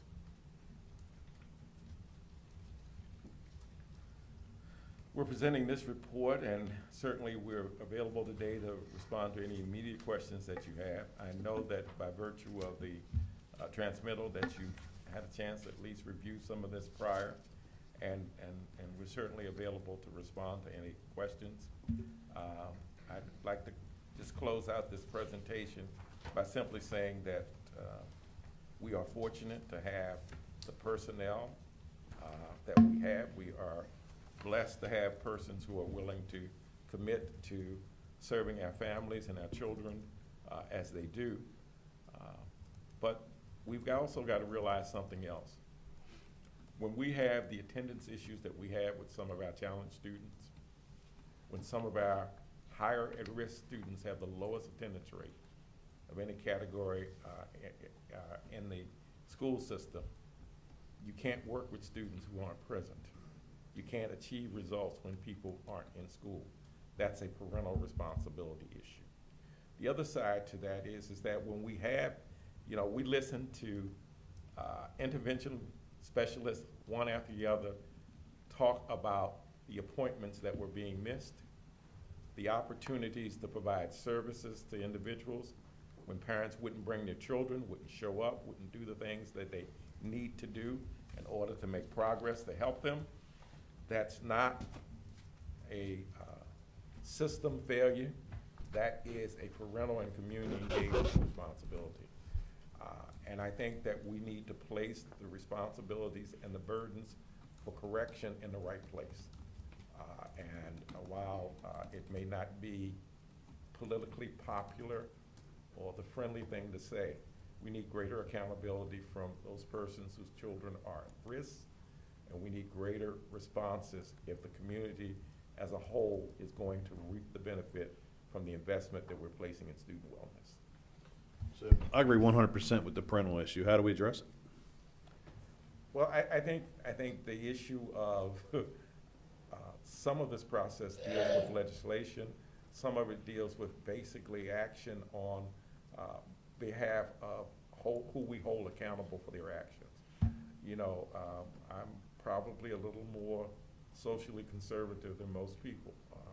I think that there ought to be consequences. Absolutely. For people, and I think that we, in an attempt to try to be as lenient as possible, we have gotten to the point now that people aren't accountable, and I think we need to hold people accountable, punishable by law. That's my personal opinion, because at the end of the day, when your behavior impacts the quality of my life, you don't have a right to interfere with my quality of life. And that's happening in some cases, and I think that we need stricter laws around that. All right. Also, one of the first things you talked about, I believe the very first page talked about bullying. How much of that, did you all break it down as to in-person at school bullying, at-home bullying, electronic bullying? Did you break that down? It's difficult to break down, and according to the resource officers, it's also difficult to identify. And in that, what constitutes bullying to Dr. Irvin may not be bullying to me. And so there's some belief among the professionals in the schools that that number is overstated. But the response that when someone, they felt very strongly that when someone has a disagreement, they see the other person as bullying them. And so it's very difficult to break down. That's why we want the professionals to take time to look at developing a policy that allows it to be delineated and allows some response that can be taken forward. Well, it's important that that's your number one, but I'm sorry. Go ahead. No, it's important that that's your number one because we hear several cases a year of suicides based upon bullying. And it's definitely, I mean, I don't think anybody can say it's not an issue. It's there again, and it's finding that solution, that perfect solution to try to fix it. So currently, there's a program called the All Veas program on the Calvert County Public Schools website that is supposed to be what schools are using to kind of everybody have the same language, so that I think what happens, like Pastor Jones said, people don't understand what the definition of bullying is. So providing some basic common language throughout the entire county, not only with students, but with families, because I think that's where the breakdown happens. Parents need to understand what bullying actually is. So having a program in place that everybody is trained in, which does require some fiscal responsibility. But when we look at the statistics and the back end and the data, making sure that there is something that all schools are doing. There's a block of time, at least in elementary schools, called social emotional learning time. Typically there are lessons that are provided to students during that time. We now have a database that we can use called Panorama that the students take. It's a screener through 12th grade. And it provides us district-wide data on things such as this. This is where that's where we got most of our data. So just trying to address the areas of self-regulation, which is another area that students have shown that they've got some difficulty with, which could in turn have a play in the bullying and understanding how those things work. The clear bullying response, I just want to add one thing. There is a policy in place now. It's for discrimination, though. It's not specifically for bullying. We do not have that in our code of conduct. There's nothing that specifically states what happens when bullying happens. Now, in the levels of response, there are things there, and it even delineates between cyberbullying. So I think it's just really important to make sure, especially for our community members, that they know that we want to take bullying seriously. And I think the first thing that we need to do is create a policy that states just that and what that's going to look like and the steps that will be taken when bullying occurs. There are things in place now, don't get me wrong. There are ways that you can file a report electronically. You can get a form from the school. I'm not sure what happens once those forms are turned in. So, and I don't think not all parents even realize that there is a form that you can fill out. So just kind of looking specifically, if we're going to pick one area to put our eggs in the basket, that's absolutely where we should be spending our time. Because I think that the trickle-down effect and the snowball effect, I think if we can get bullying under control, it would absolutely solve not all of our problems, but a very large number of them. And to reiterate Leslie's point, so the committee received a lot of data throughout the lifespan from multiple agencies, whether that be the Family Network, whether that be CCPS. And I believe the committee did receive self-reported data via the Panorama data that Leslie had mentioned. We're happy to forward that data to you all if you're interested in receiving it. But again, that's self-reported data. So it, obviously, you know, to their point, it's hard to necessarily quantify that, but that is something that the committee used in their decision making. if there were, among the recurring themes, of course we heard bullying, but the other thing that we heard from the public is that there is an inconsistent implementation of student code of conduct from school to school. And while we support site-based management, when it comes to policy and rules, there has to be uniformity, or the public will find it displeasing.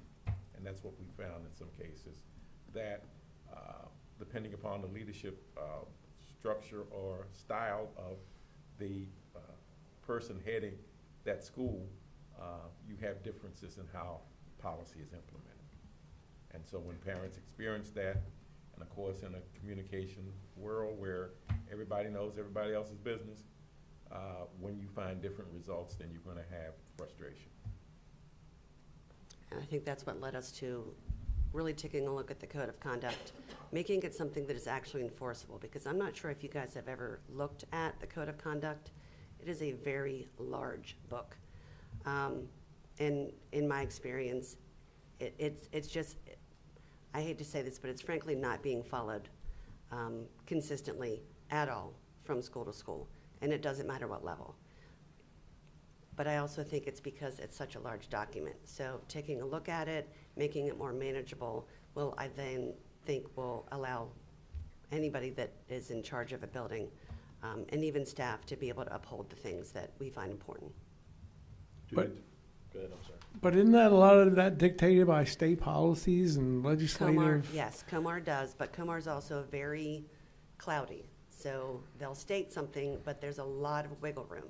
So I think that's why it's important when we look at reviewing the code of conduct, making sure that we are very specific, and typically it is. But you can, I feel like we've been interpreting COMAR to kind of make it do what we want it to do. So I think just, of course, we do have to follow it, but like I said, it gives you a lot of wiggle room, and that's probably on purpose. But I think it's led to now this huge, gigantic document that's just, it's difficult to enforce all of those things strategically across the system. And you have a policy that's, a code of conduct that's been evolving over a number of years that I don't believe is taking technology in consideration, and the advancement of technology and how students communicate and interact in consideration. And when you give, when you give a minute to look at what the impact of social media is, and the amount of time our children are spending on screens, the impact the screens are having on mental health, this is an evolving part of mental wellness that I don't even think that we've caught up to yet. I would agree.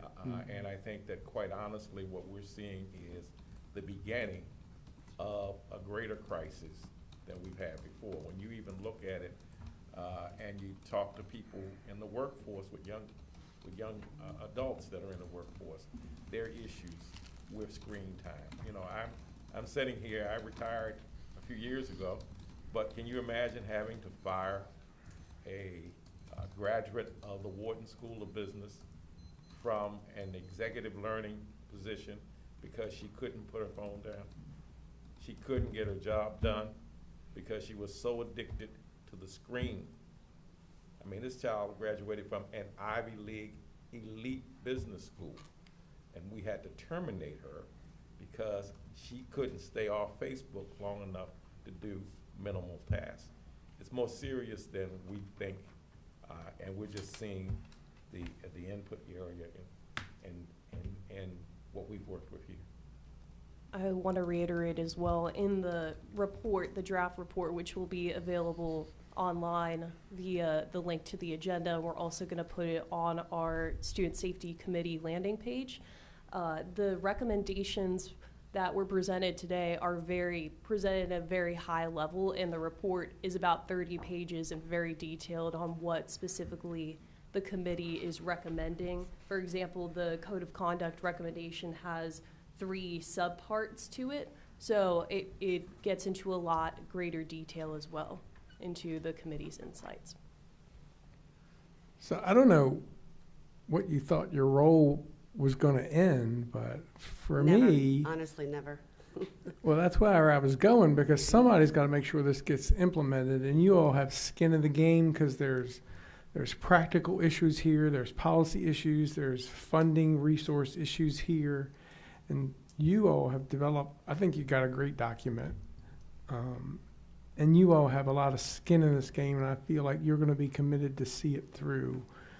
Whereas if it just gets handed off to somebody, it's just going to sit on a shelf somewhere. So I'm glad to see you both nodding your head. Oh, I'm in. We have to change this. I mean, if we're going to maximize the investment that we have in public education here, and we don't, I mean, this is a place that has not taken public education lightly. My tax bill reminds me of it. And as a result of that, I think it's critical that we get the best return as possible. Student wellness is critical to student achievement and producing the type of student we want and the type of citizens we want for our county. And we have a great school system. Yes. Fantastic. Absolutely. And it costs a lot of money. People complain all the time, but it costs money. Yes. But we still have gaps. I spoke to an instructor from the Career Center recently who had an 11th grade student who couldn't read. Yes. He quickly figured out this young man could not read. And he looked at his record. He got an A in English. How do you get an A in English and you can't read? And, you know, some of that's driven by state policies where you can't hold anybody back. They got to go through. It's a lot of challenges to education today that they weren't there when Pastor Jones and I were in school. Yeah. But we got to do our best to make sure we provide the greatest education we can. And it goes back to, like, it's parenting, you know. Parents aren't parenting. And that's where it starts. And But we've got to stop being afraid of saying that. We've been too nice and too soft about that in multiple places. And, you know, we've got to have a different approach to what parenting is today. And I realize that we live in what some would define as a bedroom community. But quite honestly, when placing children in 17 activities is more important than homework, and when TAP becomes more important than geometry, I think that you gotta ask yourself some questions.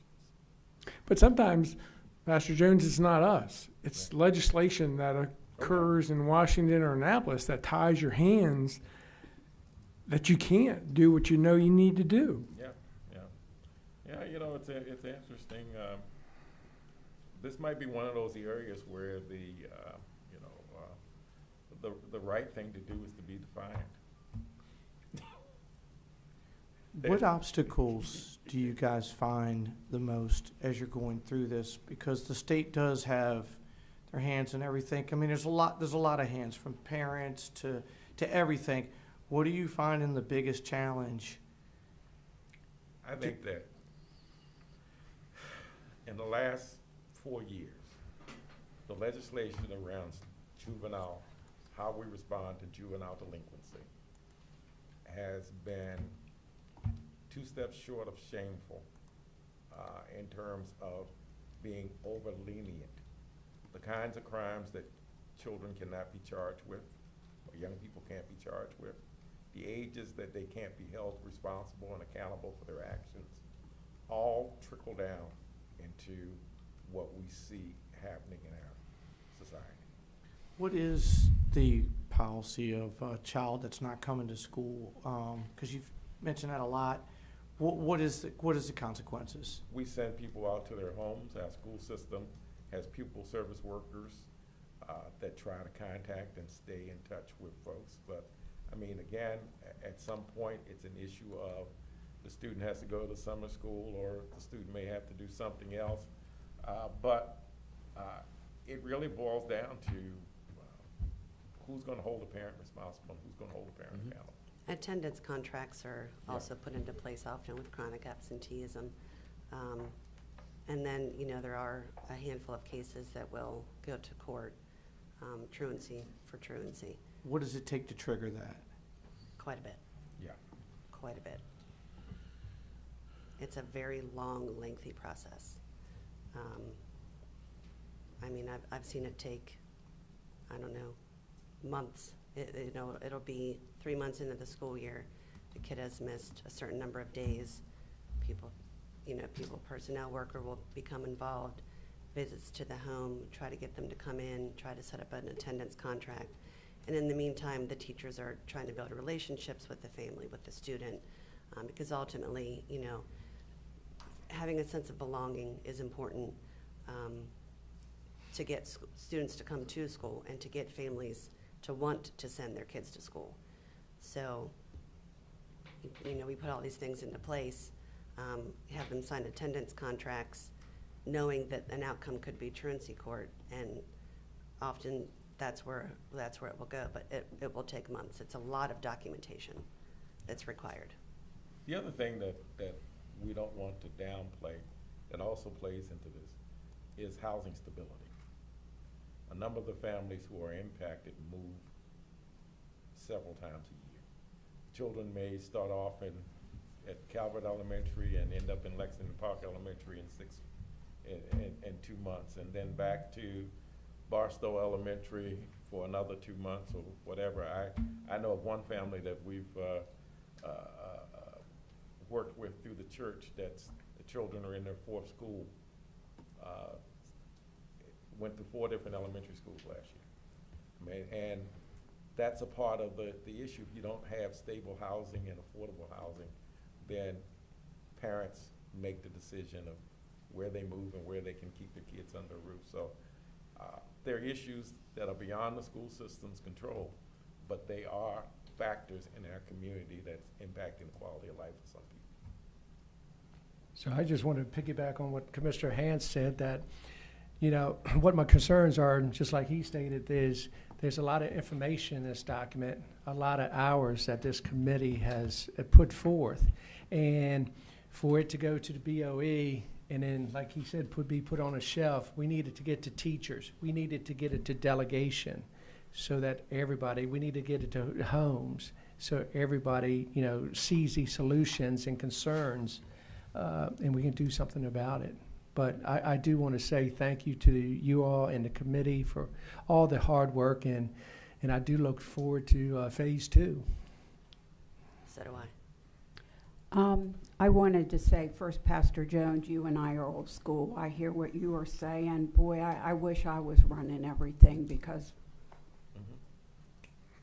I'd be kicking some butts for sure. I would be holding people accountable. But this report is invaluable to our education system. There are 14 recommendations in here, and you already have 5 quick wins.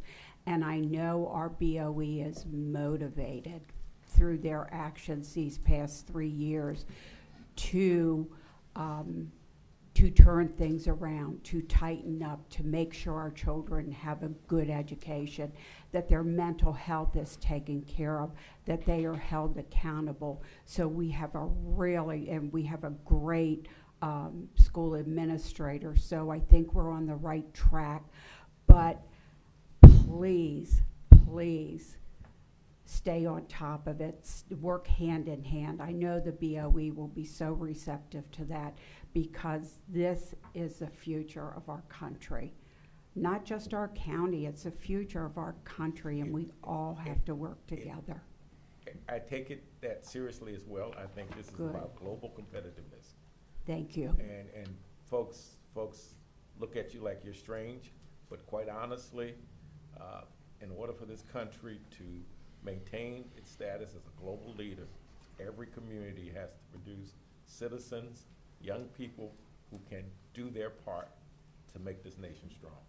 And we have an obligation and a responsibility there. Thank you. Thank you all for what you've done. I mean, this is amazing. I tell you, this is amazing. This was no small task for sure. And to have community input, I mean, that's what it's all about. So thank you all again.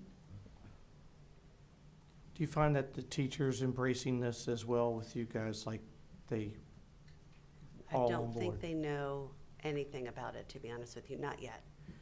A few teachers that I work with, I've shared a few things with them, but it has not been given the opportunity because it's still in draft form. So I think once it gets finalized and approved, that's something that I'd be willing to, with the assistance of Pastor Jones, in whatever form that looks like, get that information out to teachers so that they are aware of it as well. Because most of them are parents in the community, and they have kids that work here, or I'm sorry, kids that attend school here too. So it's kind of a two-part important piece for their lives. And I think it's important also to recognize that in a very astute way, you appointed representatives of both the professional representatives for the teachers and the classified employees. And so they have skin in the game through their representation. And I'm sure that in the appropriate forums, they will be offered some things. We made some recommendations. Quite honestly, the timing of this presentation means that those recommendations will have to cycle in the school system in terms of falling into the right categories in time for training and other things. But I think that they will have the opportunity to be engaged. And I know that Dr. Newsom is committed to analyzing the report, looking at creating, quite honestly, his own internal financial impact statement, and looking at how he can implement that. And I'm just hopeful that he's having better results in terms of recruiting the mental health professionals that he needs, because that's one of the things that we've struggled with in this county. We haven't been able to fill those positions. And that's nationwide, we understand that. But we're talking about, and I also want to bring up the fact that we do have, and Pastor Jones has said this in the past, we have thousands of students that do a fantastic job each and every single day. This is a percentage of students that, though it might be small, creates a very large ripple, and it in turn affects a very large portion of those students who do the right thing on a daily basis.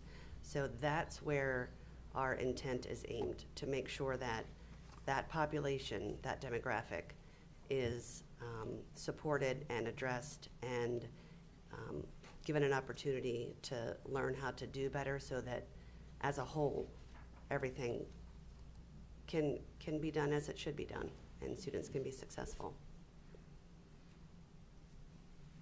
Anything else? Thank you very much for your service. Thank you very much. Thank you. Thank you. We had to change our motion a little bit, so can you monitor it, please, sir? Yes, sir. All right. Mr. President, I move the Board of County Commissioners approve the Student Safety and Well-Being Advisory Committee final report with the committee's recommendations, authorize the publication of the report through the county's communication channels, direct staff to coordinate with the committee chair and vice chair to present the report to Calvert County Board of Education, acknowledge that the committee has continued its purpose, and keep the committee instated upon the publication of the report. Second. So I have a motion and a second to Commissioner Cox's motion. Is there any further discussion on this? Just to let you know, the motion was that you guys were done. Originally. Originally. So we changed the motion. Good. This was one of the best presentations I've seen. Thank you. Thank you very much. Thank you. Very welcome. Any further discussion? No. Hearing none, all those in favor say aye. Aye. Opposed? Motion carries. Thank you. Thank Thank you. all. Have a good day. Thank you for everything. Thank you. That takes us to our presentation, Department of Planning and Zoning, Tidal Water Quality Monitoring Annual Update.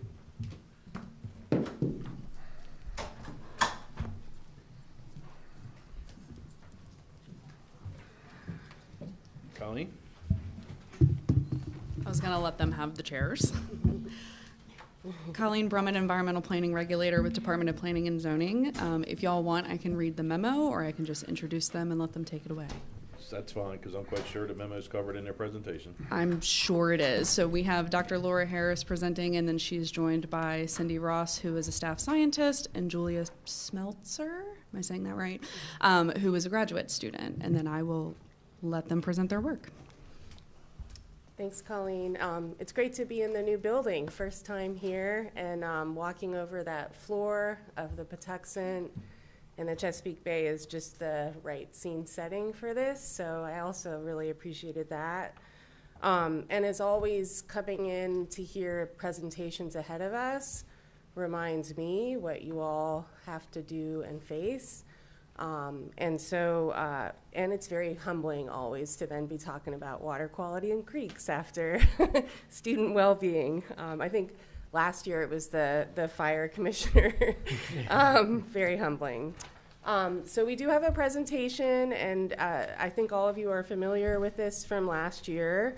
But the difference this year, I think, is that thanks to some additional funding from Maryland Sea Grant, Julia Smeltzer was able to complete her master's thesis focused on the long-term data that we have from this monitoring program. And so I think we have some really, really valuable findings for the county and for planning and zoning in particular. I also want to start out by especially thanking two groups. We had a trailer mishap with our small boat we used to do the monitoring this July, and Joe Swan from Swan Farms helped us to access Hall Creek from his property, so I want to do a special shout out to Swan Farms. And the Friends of Hunting Creek helped us with access to Hunting Creek, and I think they were chatting a little bit earlier. So I just want to start with emphasizing the hospitality and generosity of Calvert County residents for this program as well. All right, so we can go to the next slide. I don't think I have control over that. Do I? You have the Oh, here we go. Okay. All right, I do have control. All right. So as folks know, we've been doing this program since 1987. Walter Boynton started the work right around the time that the Chesapeake Bay program started as well. So as many things with the Bay program, a lot of it has its roots here in Calvert County. And that started with Solomon's Harbor and the Mill Creek watershed system. And then we added to that in 2009. This was a little bit after I started at the Chesapeake Biological Lab. And we measure all of the symptoms of eutrophication. So if we think of like the pollution that's happening in the Chesapeake Bay and the problems we have with our water quality as a kind of disease, these would be the symptoms of that disease. So we often see low dissolved oxygen, which creates dead zones. We see issues with phytoplankton blooms, and that's what that chlorophyll A is. And then we see that the light that's available through the water column for things on the bottom goes down, and we measure that with Secchi depth. And then we've also been keeping track of temperature and salinity, or how salty the water is. Last year, you all asked us to give a little bit more background on the watersheds that we monitor the receiving waters for, to think about the land use and where all those watersheds are. So these are the drainage basins for the creeks that we go into.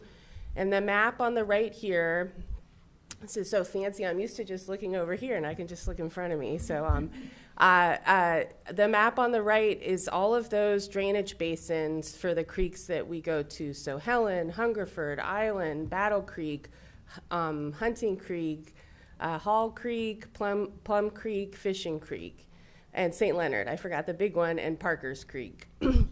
And so you can see that those drainage basins on the right, there are a lot of different sizes and shapes to these drainage basins. And then on the left is the actual land use. And what you'll see is a lot of green. There's a lot of, these watersheds do have a lot of natural area. But if we also, and then there's not as much agriculture. The agriculture is actually fairly small in these, and a few of them have that gray developed kind of taking up some space. We also look at this in terms of how many septic systems there are, and that's the orange that we've added onto these categories. The top graph is by total loads per acre, and the bottom is the yield, so kind of the application rate you can think of. And so some of these have more or less influence from the septic systems that we have in these residential areas. And this is very typical of a rural county.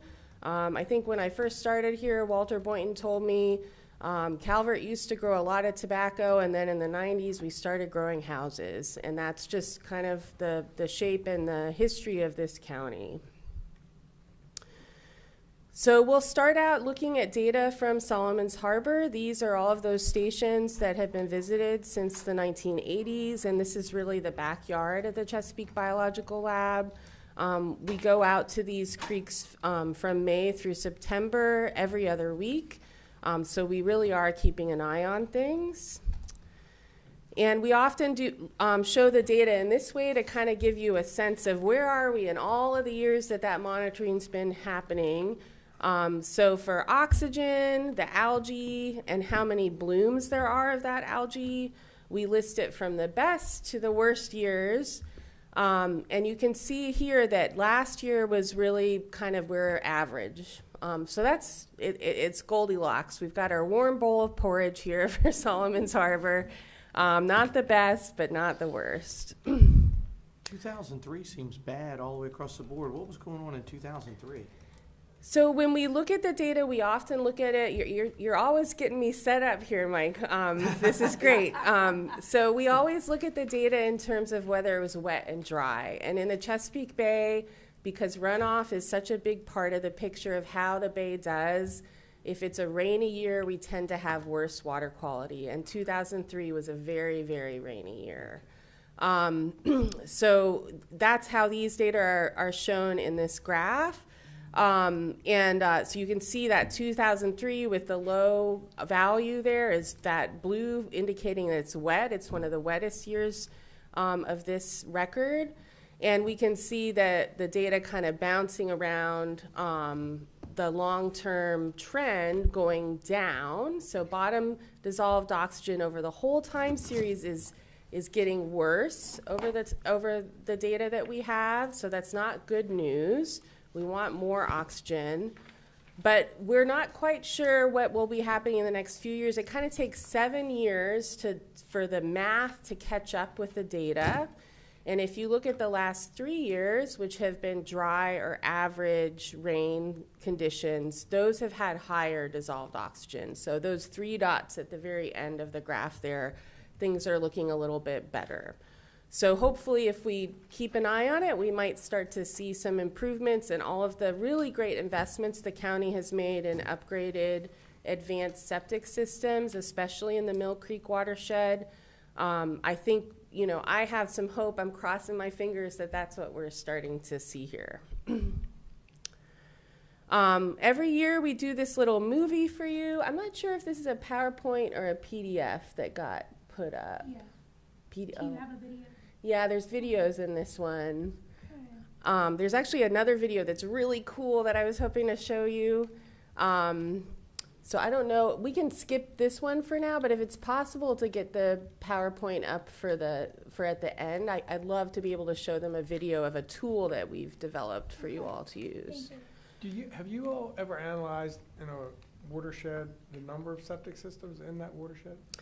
Well, that's a great question, Commissioner Hance, because we have tried to do that, and the data for septic systems is pretty challenging here. We have a statewide septic data set. It doesn't quite align with some of the county data that was developed in about 2012, so there's discrepancies there. The county has a really good database for all of the advanced septic systems. But a few years ago, actually this started when Dave Brownlee was still around, we had been trying to be like, can we make an actual GIS database for Calvert County septics? And it would require some investment because, as I recall, I went to environmental health with Matt Cummers and an intern, and all of the data were still paper in these paper drawers you would pull out. So it would be an investment for someone to be basically digitizing that data. And if I need an update, Colleen, on my information, this is kind of information from a year ago. I think that Amalia and I talked about it. But that would be an amazing resource for the county to have, especially if It could include the year of installation for that septic, because it might give a handle on kind of how to focus some of the grant resources you all have for the advanced septics. Because when you look at Mill Creek's usually our worst.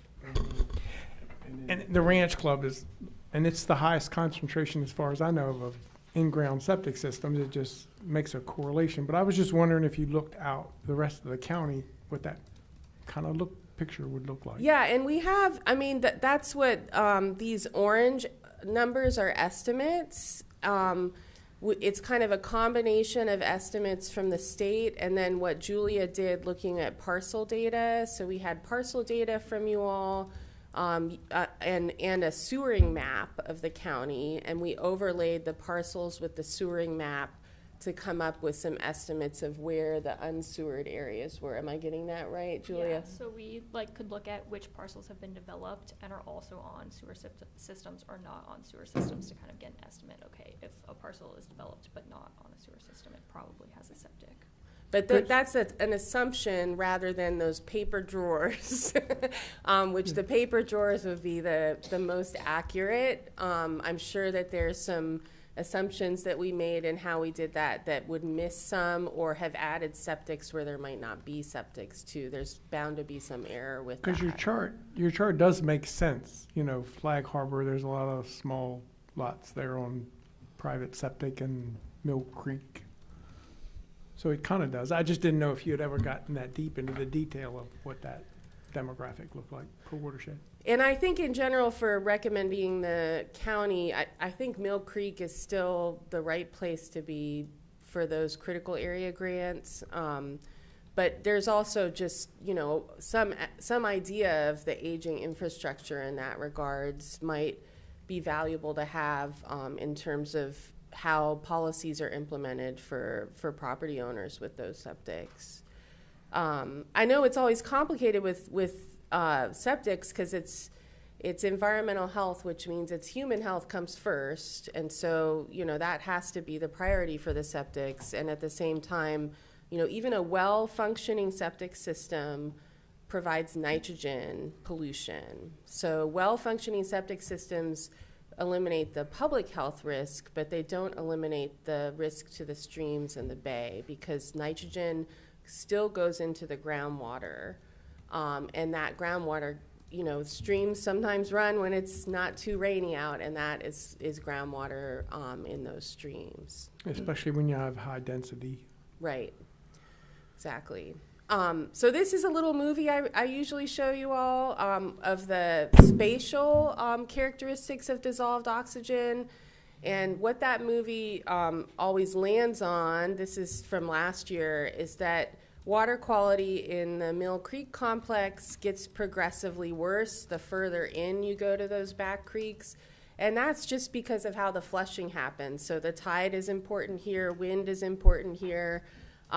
There's more wind towards the mouth where the Patuxent reaches it, and the tidal influence is also greater. And so we get that water kind of stagnating a little bit more back in the upper reaches. And so that's also where the water quality tends to be the poorest. So that was dissolved oxygen. This is the algae. So this is the concentration of chlorophyll. Chlorophyll is just a pigment. It's what makes leaves and things look green.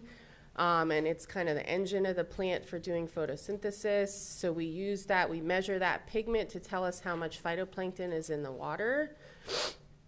And you can see that, again, the long-term average is above 15, getting close to 20. We'd like it to be a little bit lower, but the last several years we have seen lower average concentrations. So again, crossing fingers on that. And you can also see, especially with the algae, how the wet conditions really do influence wet versus dry. So pretty much all those orange dots are below that long-term average, and pretty much all the green wet dots are above. This was, again, another movie about the chlorophyll, but it's telling you the same story. And you can see that the last year we really had pretty low average chlorophyll. Last year was a pretty good year for chlorophyll in the Mill Creek complex.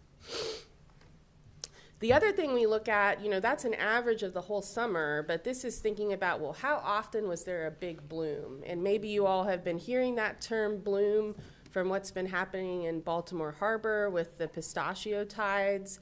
But this is something we do worry about in the Chesapeake Bay.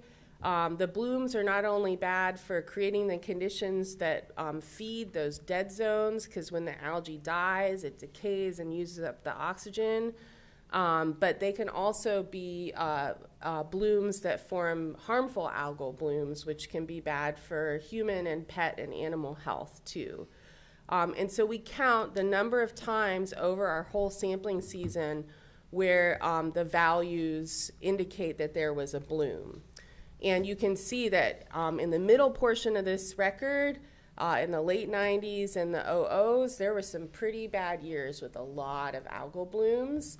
And again, things seem to be getting a little bit better in Solomon's Harbor. So I think this is a good news graph to me.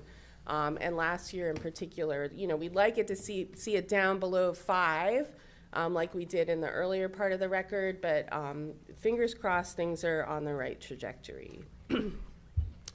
We also collate all of the state data in regards to fecal coliform. Fecal coliform is an indicator of waste. Fecal coliform can be derived from both human and animal waste, so it's important to know that. There are new records. I've been working on the Potomac wastewater sewage spill as well, because wastewater is my jam. And there are new methods for detecting human waste in particular that we've been collaborating with folks at UMD Public Health and IMET in Baltimore. So that's something that the county might think about, that there are other ways that hasn't been adopted yet at the state level. But if that's of interest for tracking wastewater, we can use a gene that's only found in the guts of human vertebrates to track human wastewater. But regardless, last year was not a bad year for fecal coliform. Again, that's also typical of a dry year. A lot of times when you have rainy years, it kind of washes all that fecal matter off the watershed and into the receiving waters, and you get higher values. Those extreme spikes, are they reflective of an incident? It's more, so those red numbers are when we're above the MPN with guidelines for the state, and that's with fecal bacteria indicators, it's kind of a exponential process. So bacteria tend to be on a curve that goes like this instead of this. And so you either have a small amount or an order of magnitude larger. They kind of jump like that when there's a pollution event. So those red values are definitely indicators of not great water quality. I think that there's places, so this is all around Solomon's Harbor. There are other sites throughout the county that are also monitored. We've just been collating it for Solomon's Harbor, so I also want to make that point clear. There's also some data from the Chesapeake Beach, Twin Beach area that folks, I think they did have some red values this last year. This story is a little bit more sad to me, and it's something that I always want to be sensitive to in Calvert County, because I know there have been families here directly impacted by Vibrio, and it's also our chance to really make a public health announcement for anyone listening that, in my opinion, I have 2 kids. Anytime it's rained over an inch, I do not let them go in these waters for 3 days. And that's because we do face challenges around Vibrio. Vibrio is an organism in the water column that can cause skin lesions, infections. If you have cuts, you should generally not be going into the water, or if you have to and you're a worker around water like these ladies, we use these waterproof bandages and follow safe practices around that. But definitely if it's a deep cut, really, really be careful. If you do end up going into the water and finding redness, don't take that non-seriously. Go to urgent care and be seen, because this can cause really difficult wounds that heal poorly. It's even led to deaths and amputations in this county. The data began being reported differently in 2017, so also anyone else looking at these data should think about the data in kind of two sets, the data before 2017 and after. But you can see that the probable cases for Maryland as a whole are really high for last year. We kind of were about the same for Calvert County, a little bit higher than the last few years for confirmed cases, and for the Maryland confirmed, but the probable cases are quite high. All right, that's always kind of serious. We move to the creek systems that we monitor. This is all the places that we go on the Patuxent side of the peninsula, and we monitor at 3 stations in each creek, one near the mouth, one as far as we can get a boat into, and one in between. And usually we report the data like this. Maybe Cindy, you can remind us what the colored lines are so I don't get it wrong. Okay. So the black dashed lines are the averages for the time series on each of the figures. The blue on the oxygen, the blue dashed line, is the 5 milligram per liter threshold that we like to stay above. The red is the level hypoxia. Anything below that's hypoxic, so that's bad. That's not enough. I'm sorry. And then on the algae figure, can everybody hear me? Yeah, you can look in We there. have Okay, YouTube it's just and so people can't small. hear. Yep, just make sure you speak into the microphone. Okay. On the algae figure, again, the black line is the average for the time series, and the red line is at 20 micrograms per liter. That's what we consider a bloom. So anything above that is a bloom.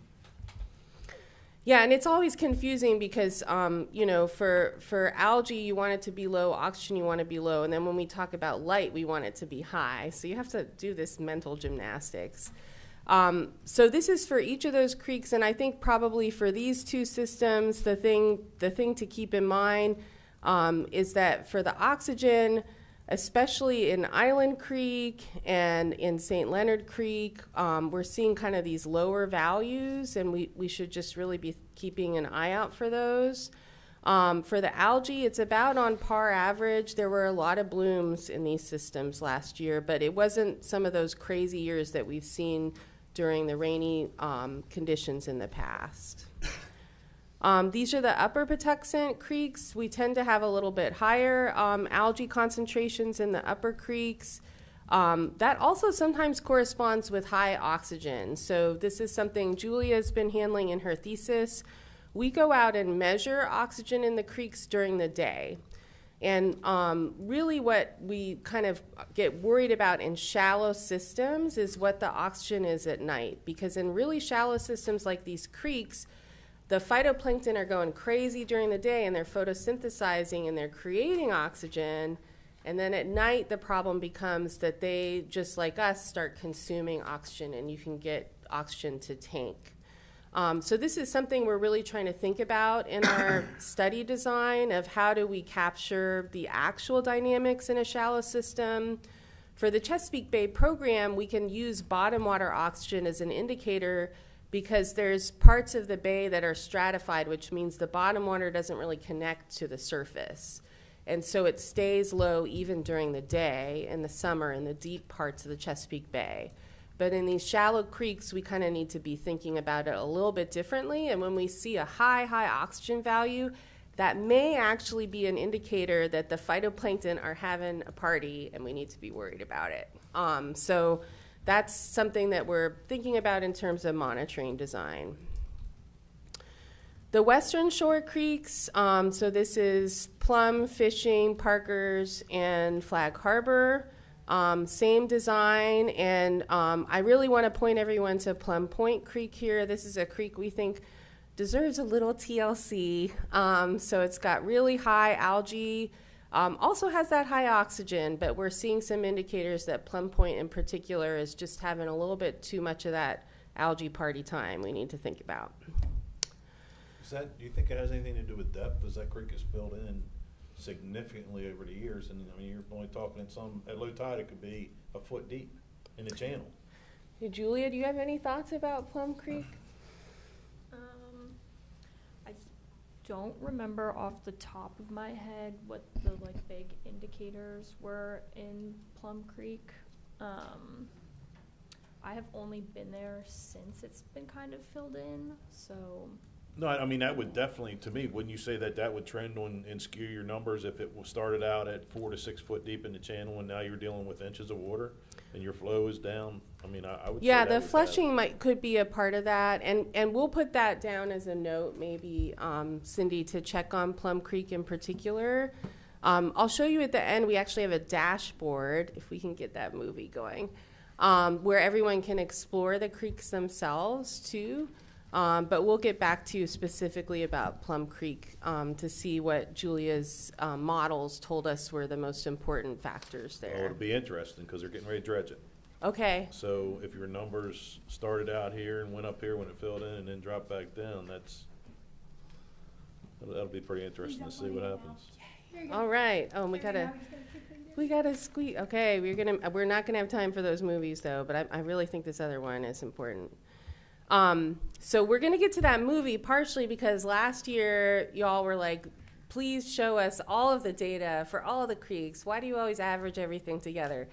And this is why we don't do that, because it's just so hard to look at these graphs, but we wanted to put them in here. So I don't know, when you have a quiet moment and you're not thinking about all of the other important things you have to think about, you're welcome to peruse this. But the other thing that we did for you, which I think might be more accessible than these, is that Jeremy Testa and Casey Hodgkins created a little movie. Well, they've created a dashboard you can visit on the web for all of the different sites that we go to. And it allows you to see all kinds of different things about that station in terms of the watershed characteristics and the long-term data. So I don't know if I can press play, if this will go. Yeah, so here you can go. We kind of made a movie of Casey showing how you can navigate this website. You can look at a particular year. You can look at a particular station. You can change it to look at just temperature or salinity or chlorophyll, and it'll really give you an idea of what's happening in that creek. And I also want to give a shout out to UMC's Chesapeake Global Collaboratory. This is a center that's designed to help do big data kind of synthesis to help do exactly this kind of work, to help translate it to all of you. And we had a workshop and assistance for trying to put this dashboard together. And the planning and zoning folks will have direct access to this and can share the URL with everybody. You mentioned temperature. You track temperature in all these watersheds? Yes, we have. In fact, Cindy gave a presentation about that at the Coastal and Estuarine Research Federation. In Solomon's Harbor in particular, we are seeing that temperature is a factor that's influencing that dissolved oxygen trend.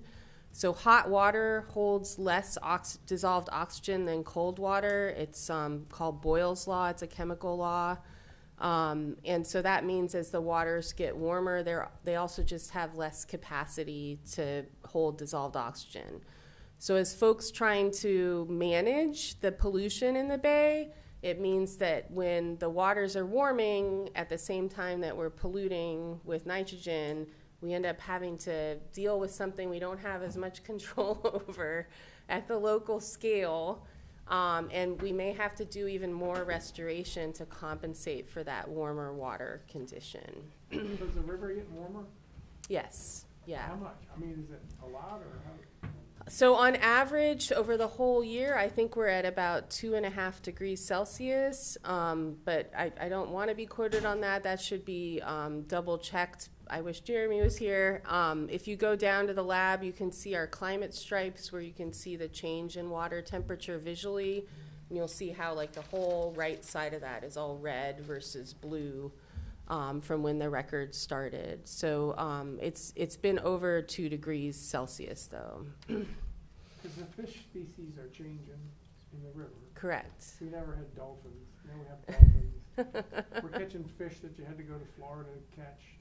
So is that a transition because of temperature? The species are changing? I think it's, you know, I'm an ecologist, so the answer is always it's complicated. So some of it may be biogeographic provinces, we call them, shifting. So we're even seeing that with some seagrasses offshore, where Zostra is changing its range, the eelgrass is changing where it can grow. And that also includes some fish species, but it's also the food web. Ryan Woodland is really the expert at who I collaborate with at CBL on food webs. And it gets really complicated because, like, the food web depends on really weird little creatures called mysids that no one ever thinks about that end up restructuring everything. And then we have invasions. So we have these non-indigenous species that have come in, like the snakehead, that didn't used to be here, and they kind of disrupt things too. Now we're trying to get a handle on this blue catfish issue. We were just out on the Patuxent last week and had a haul in the upper packs of over 500 blue catfish in one trawl. It's crazy. Yeah, we need to start eating those in all the restaurants, please. Please do. So is the warmer water going to affect our clams and oyster, shellfish, crabs? Yeah, well, you know, the thing that Ryan and I are working on actually right now, we've been working a lot on clams and bivalves in the Potomac over the last, like, 10 years. He and I have been studying that like, interplay between the clams and the water chemistry. And what's also happening with our weather is that it's getting to be more variable. So we'll have really, really cold winters. Like last winter was weird. I've never had an ice field at my house. I don't know about you all. My daughter was ice skating on the field in front of our house. And so what happens when you have that kind of extreme variability is, like, all the clams in the upper Potomac died because of that ice cover. You know, people were ice skating across the Potomac last year. And so when you have those big wild shifts, you know, swinging back and forth, things just go a little bit haywire in ways that are very difficult to predict. And we know that those bivalves are so important for the chemistry of both the phytoplankton, how much of the algae they're eating, but also what Ryan and I were studying with some chemists, which was the buffering capacity of the water, which affects how much carbon dioxide the ocean and the water can take out of the atmosphere. And that really affects all of our carbon dynamics on Earth. So these bivalves are actually really, really important for some global cycles of carbon. That was a nerd tangent, sorry, but that you asked, so I went there. So going back to your cold water real quick, you know, this past winter, as you said, was one of the coldest winters we've had for some time. You could see bottom at the heads of the creeks and sounds in 10 to 12 feet of water. So do you think that cold water actually kills some of the bad stuff, if you will, and helps us? I mean, are your water, whatever y'all are seeing this year, is it better than last year? Or, I mean, we had a dry beginning, and now we're going into a little bit of a wet season, if you will. But did that cold water benefit the? It had to. Like I said, I mean, I've been around the water for years, but the clarity, I don't think I've ever seen bottom in 10 to 12 feet of water. Yeah, it was so clear, and there also wasn't a lot of sediment in the water. What also happened, though, was that once the water did warm up in March and early April, and we have satellite images from this, there were intense chlorophyll blooms in all parts of the tributaries of the Chesapeake Bay. And that's, so what happened in the winter was you set up this, what we call stratification, where the top part of the water column is effectively cut off from the bottom because there's such a strong gradient of density of salt and temperature. So that cold, dense, salty water is sinking to the bottom, and the lighter, fresher, warmer, relatively speaking, is on the top. And it sat like that, and nothing was mixing, so there were no nutrients getting up to the top, and so the algae were like dormant. They weren't doing anything, right? And then in March, you got the melt, you got some rain, you got some mixing from wind, and all of a sudden it was like, oh my gosh, there's so much nutrients up here, we are gonna bloom like crazy. And understanding the dynamics of that is something that we're working on in the Potomac right now, because on top of that in the Potomac, there was the largest sewage spill in the country. And then also in places like Baltimore where they saw the pistachio tide, they're trying to figure that out. So for the time when it was stratified and stuck, there was nothing happening. You could see it was beautiful. Mm-hmm. But then all that nutrient was getting stored up, just ready. And then boom, when you get that mixing. The grasses that grew and everything else. Yeah. With it, so. Yeah. So it kind of delayed when the blooms would happen, and we're still trying to figure out now, like what is the repercussions of that for the summer dead zone and the summer hypoxia in the bay. Yeah. All right, so this is that project update that's related to the dashboard, and let me just make sure I'm in the right place, and Julia's work. And really what we were trying to do was to, we worked a lot with Amalia and planning and zoning on this, was to think about how can we help the county figure out how to optimize investments in restoration. We should use the wealth of all this information to figure out how to invest wisely. And so that's part of this that now the planning and zoning has access to. There's also a state-of-the-art water quality model that Jeremy's student Amir has been working on. For the first time, this extends a model similar to the state-of-the-art Chesapeake Bay model into the shallow waters of the Patuxent. So Amir is really trying to pull in the dynamics of the creeks that we care so much about. So this is phenomenal. This is like a world-class model that the county has access to.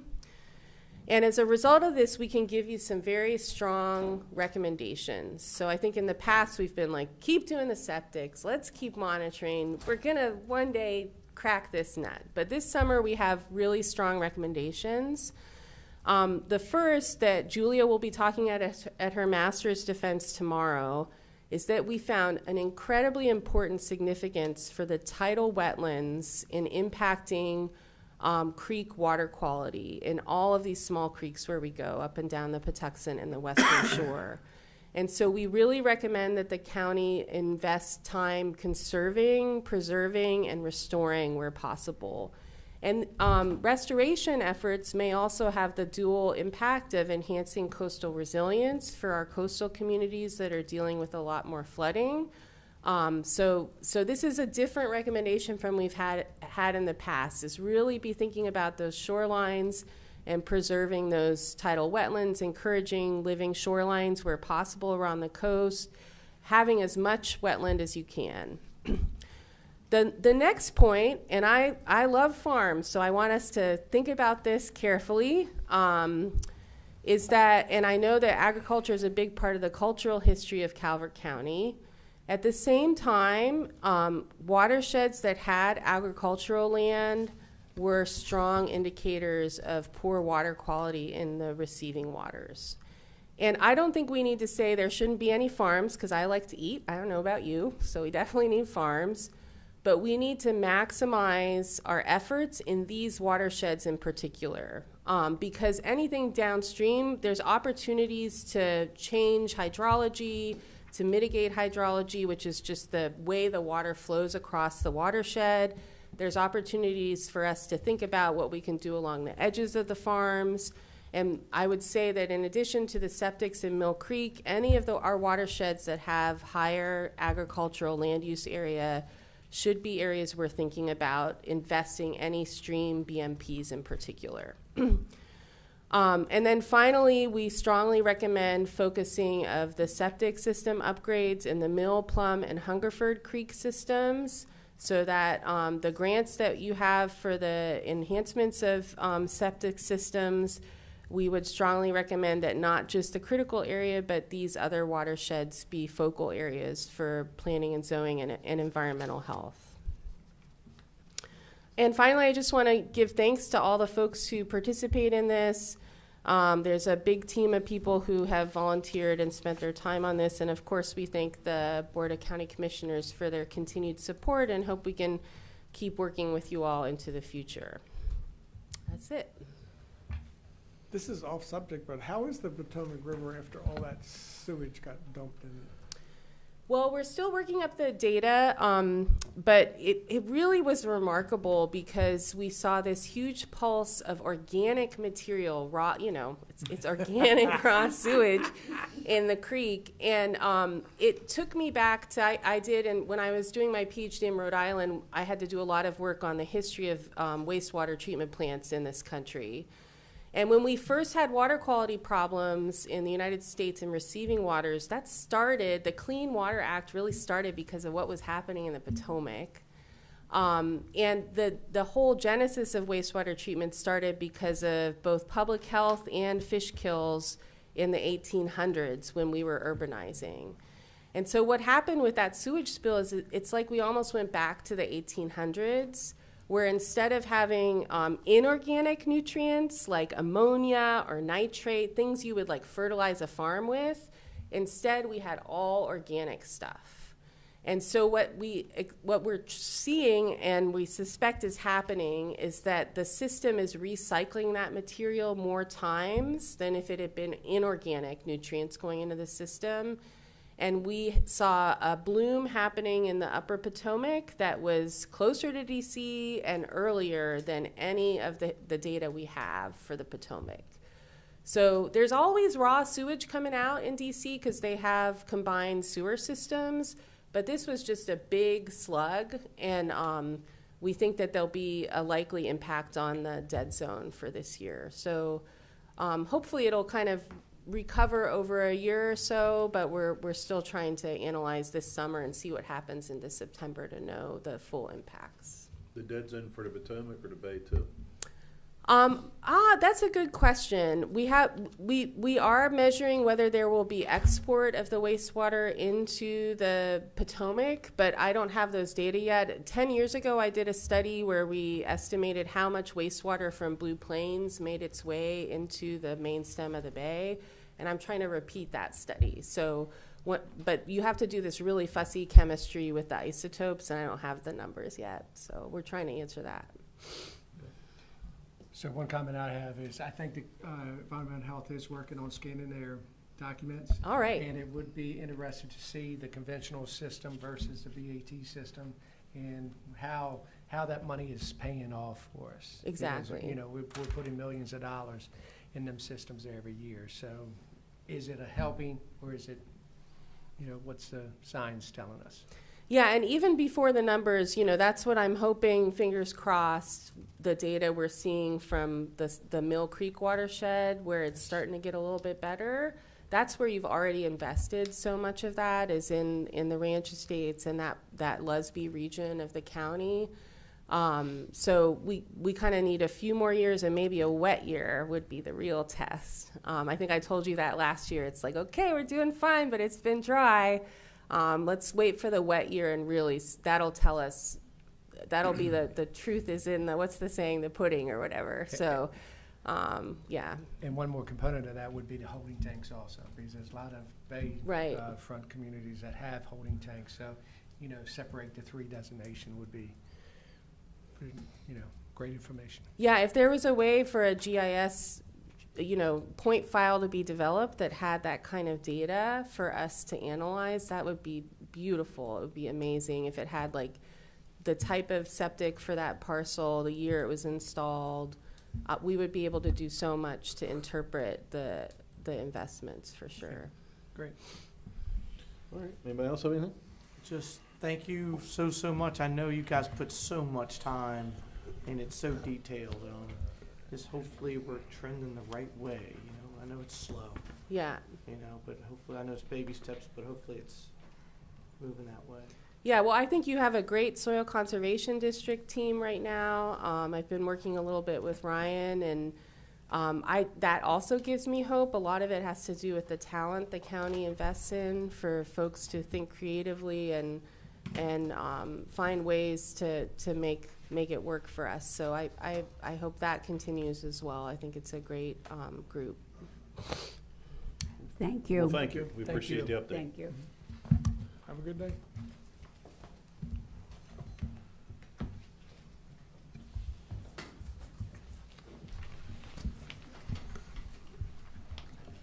So that takes us to public comment.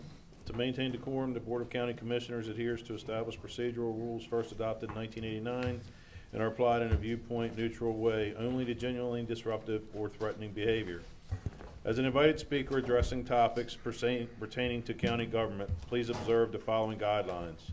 All remarks and conduct must be respectful and refrain from personal attacks, inflammatory language, or disruptive behavior. Prior to commencing your remarks, please state your full name for the record. Individual speakers are allocated 2 minutes. Designated representatives speaking on behalf of an organization are allotted 5 minutes. Individuals seeking to influence governmental decisions are categorized as lobbyists and are required to register with the Ethics Commission prior to their engagement with the board. In the event any individual fails to maintain decorum, the presiding officer may take appropriate steps to restore order, including having the individual removed. Madam Clerk. Okay, first speaker today will be Carl Elwine.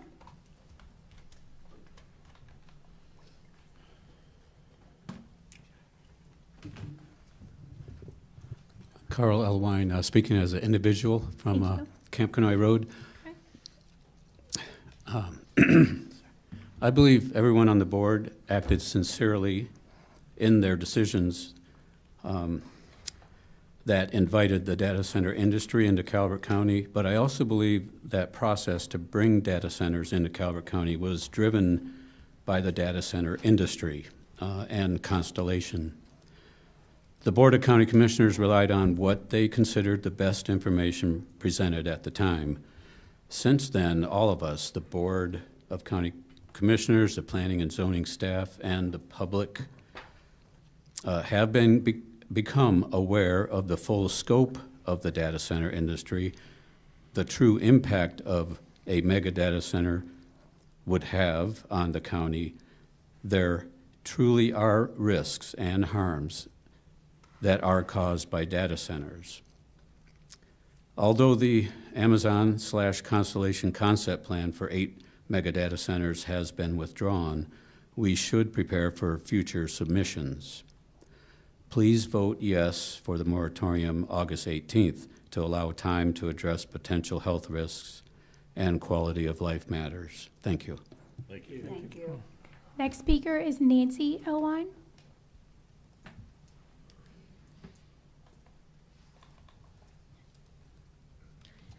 Nancy Elwine, Camp Kenai Road, speaking as an individual. I want to thank the board for moving forward with the procedure to vote on a moratorium, and we are very grateful that AWS has withdrawn their site plan at this time. But a moratorium is still very important for many reasons. The residents of Calvert County want a moratorium in order to determine any negative consequences of building massive hyperscale data centers in our very fragile ecosystem. A moratorium will also allow time to deal with the illegal rezoning of 800 acres of forest and farming into heavy industrial without due notice to the affected neighbors. When Constellation specifically requested the rezoning, it was quietly slipped into the comprehensive plan without due process, just because Constellation asked for it. Whether this rezoning was done accidentally or more nefariously, what was done can be undone. This pristine land can be rezoned back to the original forest and farming that it has been for many decades. If all is going according to plan, this moratorium is currently being advertised and will be voted on at the August 18th BOCC meeting.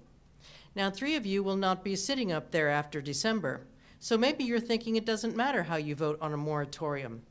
But while you're leaving your positions, you'll probably not be leaving Calvert County, and I'm sure you would like your legacy to reflect how responsive you were to your constituents and how you tried to do what they asked of you. Because the vast majority of Calvert County residents have requested a moratorium, and I know you all want to follow the wishes of your constituents, I am looking forward to hearing a unanimous vote for the moratorium on August 18th. Thank you. Thank you. Next speaker is Kyle Russell.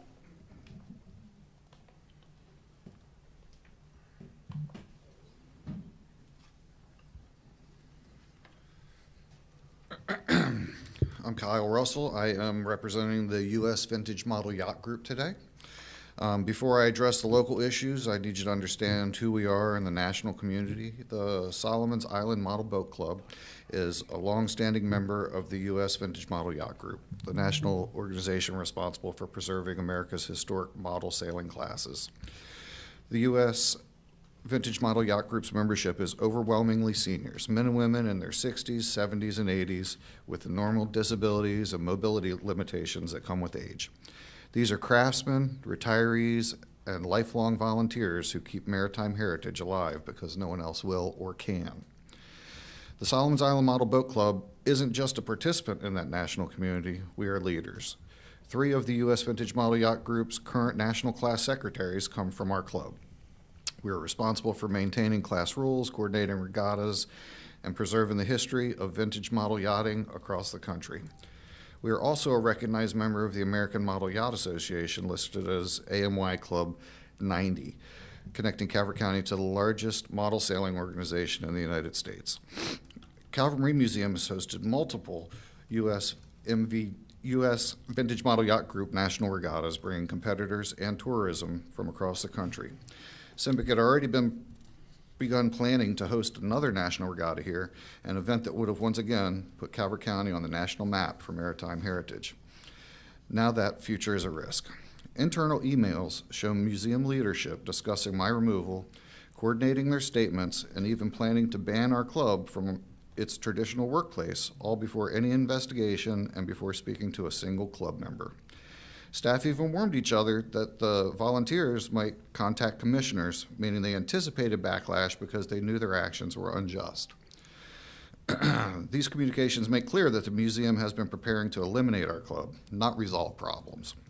And it goes deeper. The deputy director openly stated that once 2 senior volunteers stop coming in due to age and disability, she intends to convert the model boat shop entirely to an exhibits-only workspace.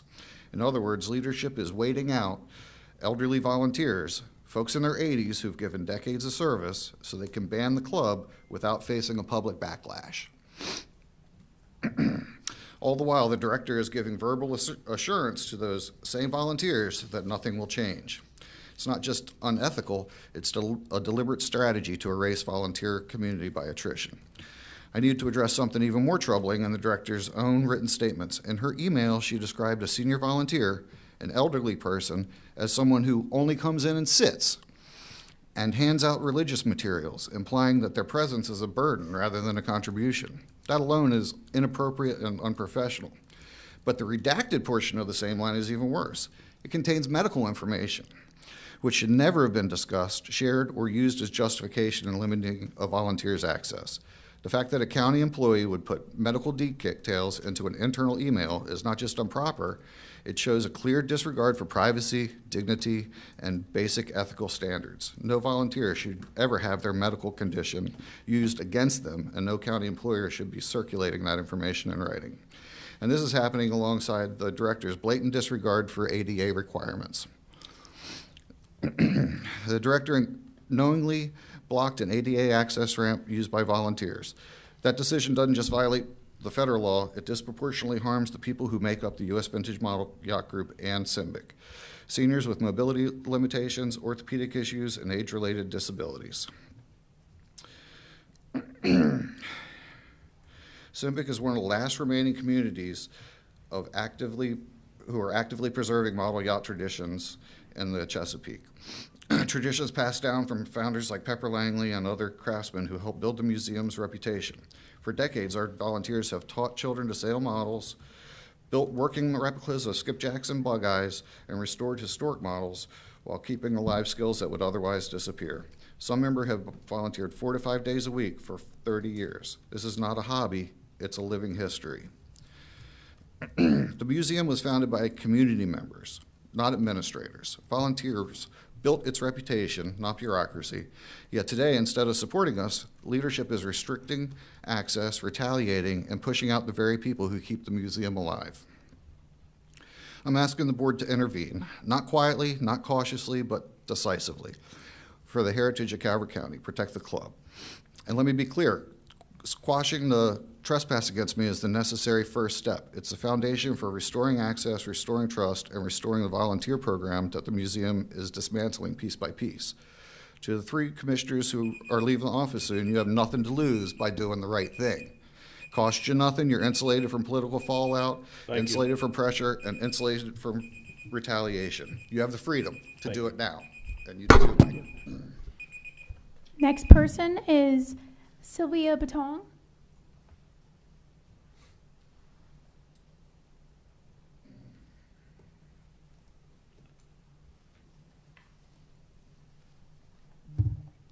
Good day, Commissioners. I'm Sylvia Batong. I'm speaking for Citizens for Calvert. Thank you for proposing a temporary moratorium on data center approvals. I support taking the time necessary to fully understand the impacts of hyperscale data centers before Calvert County commits itself to a form of development that could shape our community, environment, and economy for decades. I believe this ordinance is an important first step, but it should be strengthened before adoption. The most important improvement is to clearly define what the county intends to accomplish during the 6-month moratorium. If the purpose is to study data centers and develop regulations, the ordinance should clearly identify the specific issues to be examined and the work products expected at the end of that period. A moratorium is strongest when it is tied to transparent planning process. Calvert County is not Northern Virginia. We are a rural peninsula surrounded by the Chesapeake Bay and the Patuxent River. Our forests, wetlands, farms, streams, fisheries, and natural resources aren't just scenery. They are central to our identity, economy, and quality of life. Any evaluation of large hyperscale data centers must recognize that our geography creates unique challenges because we have limited infrastructure and sensitive environmental resources on all sides. The ordinance findings should better reflect the potential impacts of hyperscale facilities. These are not traditional commercial buildings. They can require enormous amounts of electricity, major infrastructure investments, backup generators, cooling systems, and significant operational activity 24 hours a day. The county should specifically evaluate impacts on the Chesapeake Bay watershed, forests, wetlands, and stormwater management, appropriate setbacks from schools, homes, parks, and environmentally sensitive areas, noise from cooling systems, substations, and generating testing, potential impacts on nearby schools and students who spend much of their day in these environments, water use, wastewater impacts, and long-term resource demands, electrical infrastructure needs, and whether costs would ultimately affect residential and small business ratepayers, emergency response requirements and community safety, sustainability standards, greenhouse gas emissions, and meaningful community benefit agreements. Calvert County also has an opportunity to learn from communities that have already experienced rapid data center growth. Northern Virginia has benefited from economic investment, but it has also faced challenges involving power plant demand, transmission infrastructure, noise, water consumption, diesel generators, and land use conflicts. We could learn from these experiences and make informed decisions before development occurs here. The ordinance should also ensure that other approvals cannot be used to advance a data center project while the county is completing its review. The purpose of a moratorium is to preserve the opportunity for thoughtful planning and effective regulation. Finally, I encourage the board to consider a provision allowing an extension of the moratorium following public notice and hearing, if additional time is needed, in order to complete the necessary studies and regulations. Commissioners, this is not about deciding today Whether data centers are good or bad, it is about ensuring that Calvert County has the information, standards, and safeguards necessary to make responsible decisions. Our values include protecting our rural character, safeguarding the Chesapeake Bay and Patuxent River, protecting the health and well-being of our children, being responsible stewards of our natural resources, and ensuring that development benefits our community without creating unintended costs. A stronger ordinance will provide a stronger legal foundation, a more transparent process, and greater confidence that future decisions reflect the long-term interests of Calvert County residents and future generations. A more detailed commentary will be emailed to the commissioners, Mr. Brinkley, Ms. Turner, and Ms. Blake Wallace. Thank you for your consideration and your willingness to listen, and have a good rest of your day. Thank you. Next speaker is Bob Estes.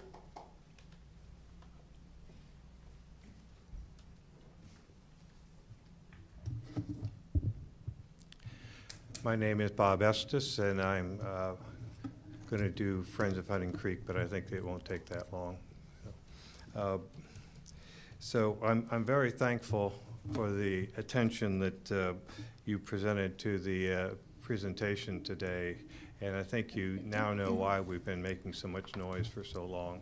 It's both important and doable to fix this thing.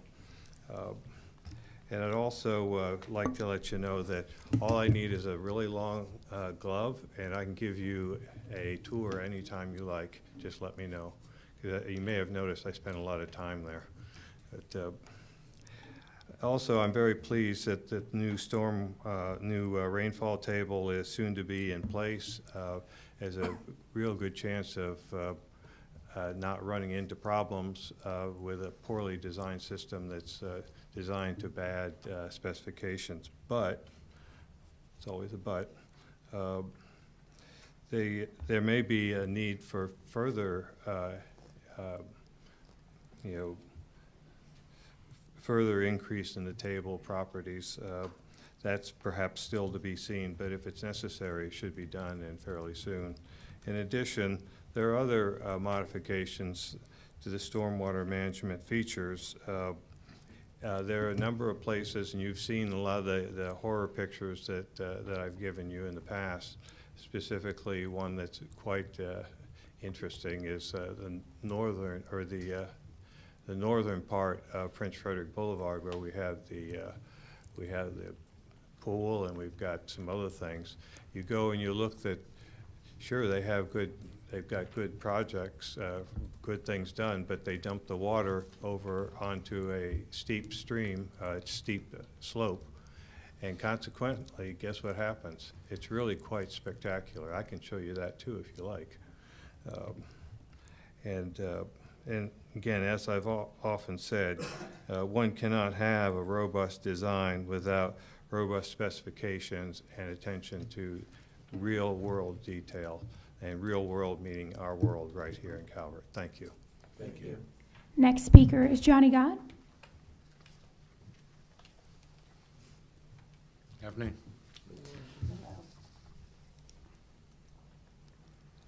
Mr. Gott, can you please specify, will you be speaking today as an individual or a group? I'll be speaking as a group. Okay. And your group name? It's employees of the Gott Company. Thank you. I'm going to speak to the Lusby Memorandum of Understanding, or MOU for short. And probably going to be pretty fast because I want to try to get this in.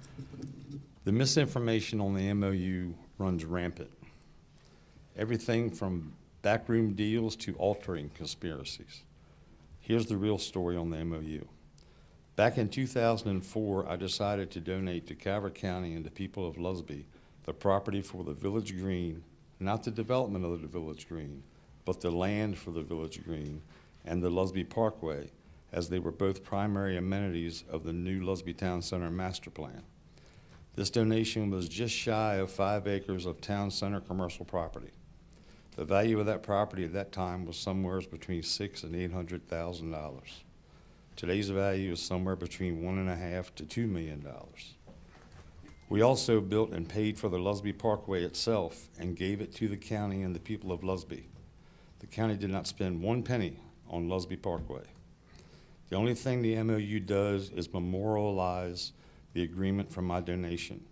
It didn't give me any development special permissions, rights, or circumvent the normal permitting process in any way.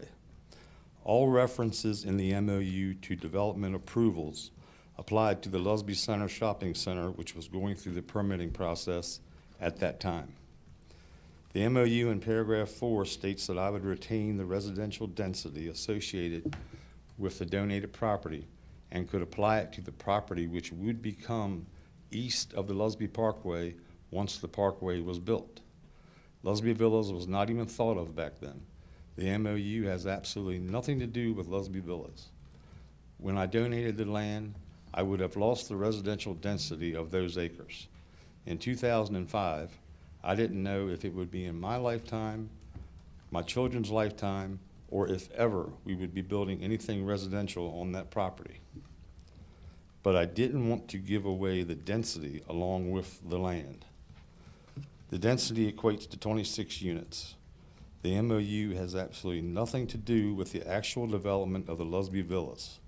The only thing the MOU did was record my retention of the 26 units, which I applied to Lusby Villas exactly as outlined. If the MOU went away, the only effect it would have on Lusby Villas is that it would become a 250-unit complex as opposed to a 276-unit complex, and I would get the Village Green back. That's it. The MOU going away is a moot point. Not only have the parties to the MOU, me and the Planning Commission, performed on the obligations of the agreement, but the county commissioners have performed as well. I have copies with me today if anybody's interested. It's on my Facebook page and it's been shared a bunch of times. It's all written in plain English without a bunch of legal mumbo jumbo. You can read it and see for yourself. I'd like to delve a little bit further into the altering accusation. Number one, there was no benefit to be achieved by me or the Planning Commission by altering the MOU. Number two, to secretly alter it, me, the 5 Planning Commission members, the Planning Commission attorney, the county attorney, every person in attendance at the public meeting where the MOU was finalized and agreed upon, and anyone who had a copy, which who knows how many there are, would all have to have been parties to the conspiracy. I think that makes it crystal clear just how ridiculous the altering accusation is. A couple of weeks ago, my friend Myra Gowan stood before this board in a public forum and made all these false accusations. I know once anyone interested actually reads the MOU document, they will see how clearly it is written and virtually impossible, how virtually impossible it is to misinterpret. I am sure Myra Gowans is capable of interpreting it. So that only leaves one conclusion. Myra Gowans intentionally misinterpreted the MOU, and Myra Gowans is a liar. Thank you. Next speaker is Jeff Dixon.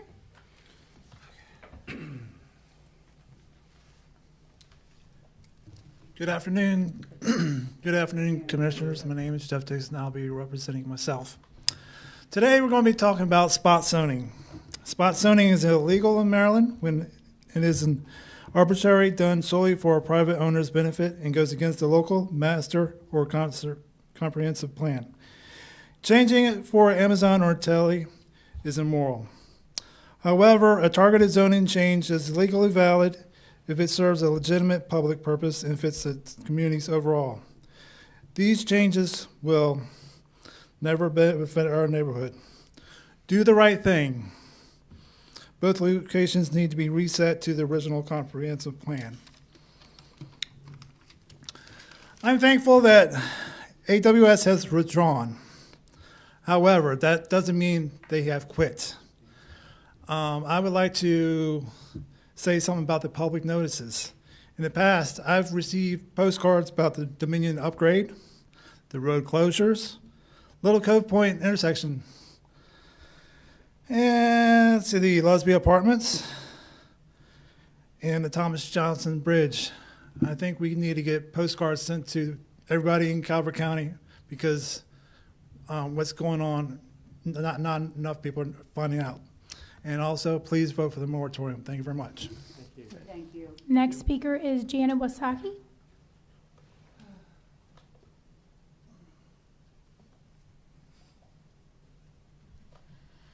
Hello, Dr. Jeanette Wysocki speaking for myself today. First, I'd like to say thank you to the committee, all the members of the Student Safety Wellness Committee that presented here today. I worked with Dr. Leslie Ehrman, and she's a phenomenal teacher. So I'm happy to see that you are supporting continuing student safety wellness. That's very important. We had some great presentations today about Hunting Creek and about the water quality.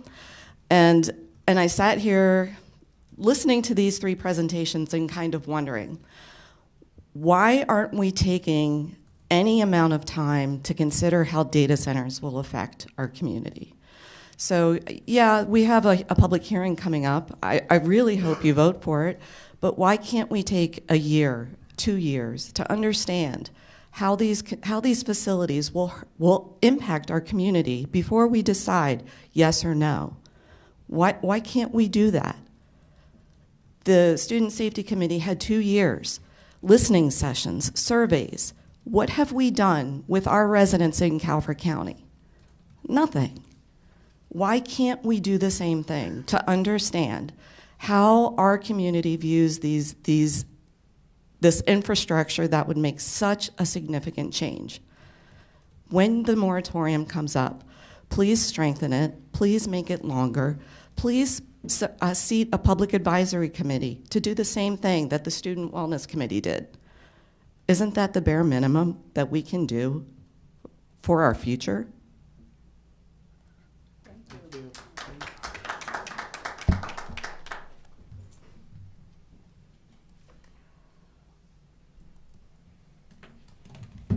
Commissioners, we have no further speakers in the room. I'm going to turn it over to Dawson, who is online. There are two people online. If anyone wishes to speak, please use the raise your hand function on Teams or press *5 on your telephone.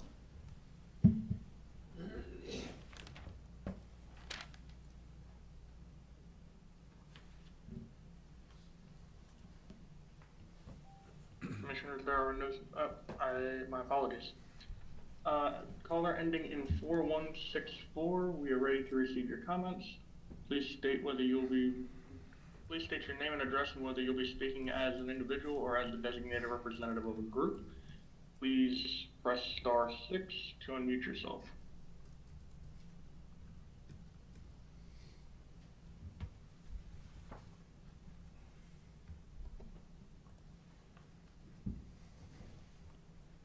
Hey, can you hear me? Yes, we can. Hey, how y'all doing? Dylan Johnson, speaking for myself, St. Leonard resident. I just wanted to say, too, I've been listening to the whole meeting and watching when I can. The presentations have been excellent today.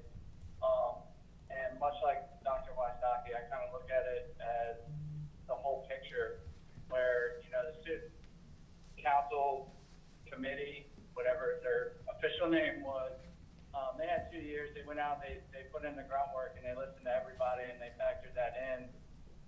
All the water studies, excellent, from all the creeks and the tributaries, and trying to get grant funding to fix them as well, I think is also important.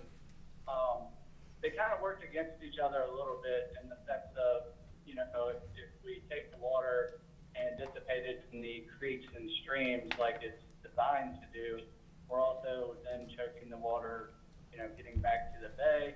And when we have dry seasons, everything works great. But when we have wet seasons, we have, higher blooms and things of that nature. But all of that stuff right together just reminds me of, we do have to look at the whole picture, right? The water of the Chesapeake Bay doesn't just touch Calvert County. Now, granted, we are, part of that, and we've done a lot to stop that, but those numbers are trending, so slow. And I think a lot of that is we're not getting the work from other communities that touch the bay. They're not doing what we're doing. That doesn't mean we need to stop, but I think we need to focus outward as well and start working together in conjunction, much like everyone has suggested for data centers. Reach out to these other communities that have had them. Let's figure out the pros and the cons moving forward. Hopefully the moratorium vote goes the way everyone wants it to go. I just think also all of that stuff costs money, and yeah, we're seeking state grants, but keep that stuff in mind. Thanks. All right. Thank you. Thank you. If anyone else wishes to speak, please raise your hand or press star 5.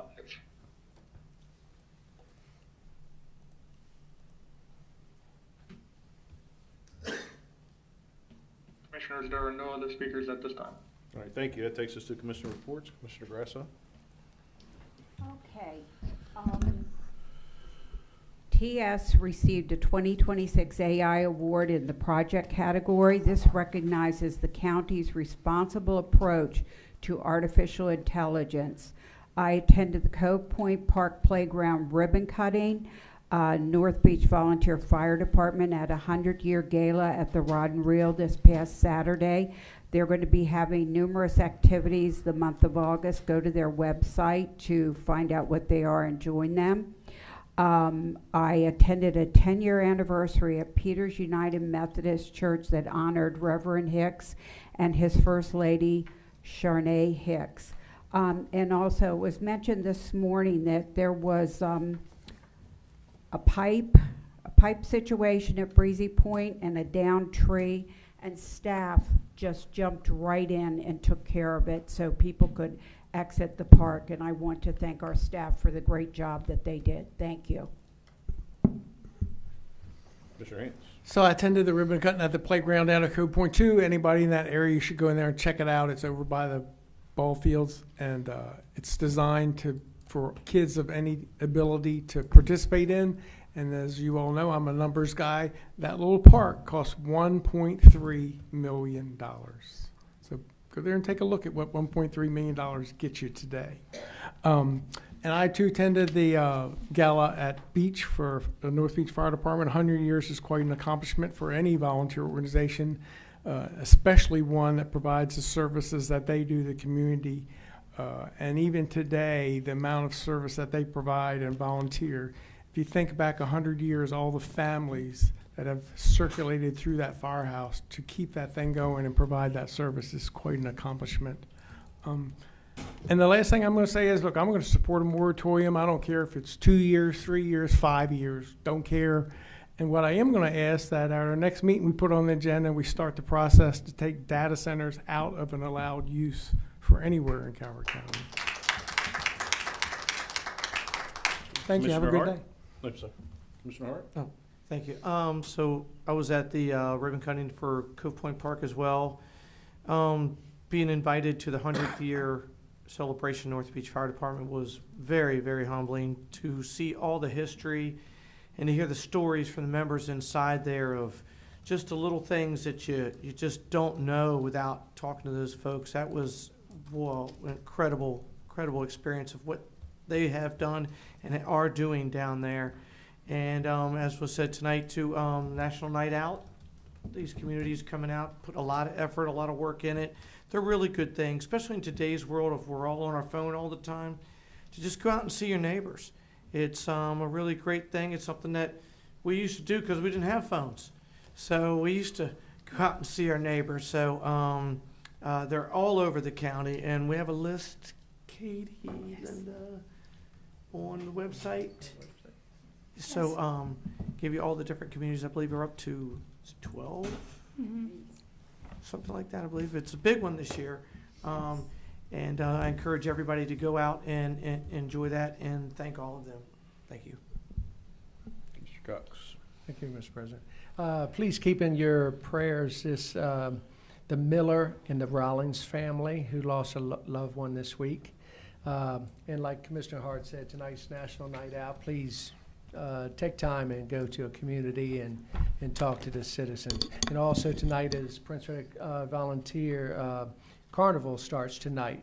So if you get time, go on by there and check that out. Thank you. So the ribbon cutting at the Cove Point Park, beautiful playground, without a doubt. But the Calvert County Parks and Recreation employees, they touch a lot of lives throughout the county, a lot. And Bob Branham and his team field a lot of complaints because of that. That crew has done a phenomenal job. I mean, you figure they have everything from all our parks to Breezy Point to the campground. Just a wide array, community centers. They have a lot of employees, and like I said, they touch a lot of lives, and they do an outstanding job. So I just want to give them a shout out there. The draft that the Student Safety Well Committee put together today. You know, today was going to be the end of that, but you sit here and listen to their presentation. It was phenomenal. How do you vote that anything like that should stop or shouldn't continue? Their work is nowhere near done. So collectively, you saw a unanimous vote up here. Everybody listened attentively, and they couldn't have done a better job at what they were assigned to do. We just need to follow up for that. So hopefully that's coming as well. The only other thing I have, Katie or Skip, maybe you guys can help me. I just want to give the public an update on the recordings. When did it kick in actually? Was it before, after the meeting started, or? You're talking about today's meeting, sir? Yes. Yeah, so it was right in the beginning of the pastor giving her blessing, her invocation for the meeting. Okay, so it's right at the invocation. So good, and they caught most of it. And if you want to see the invocation, you could go online and pull up the meeting, because we did record it internally, so it'll be there as well. Do I have a motion? Mr. President, I move that the meeting be adjourned. Second. Motion and second to adjourn. All those in favor say aye. Aye. Opposed? Motion carries. Thank you, everybody. Have a great week. Thank you.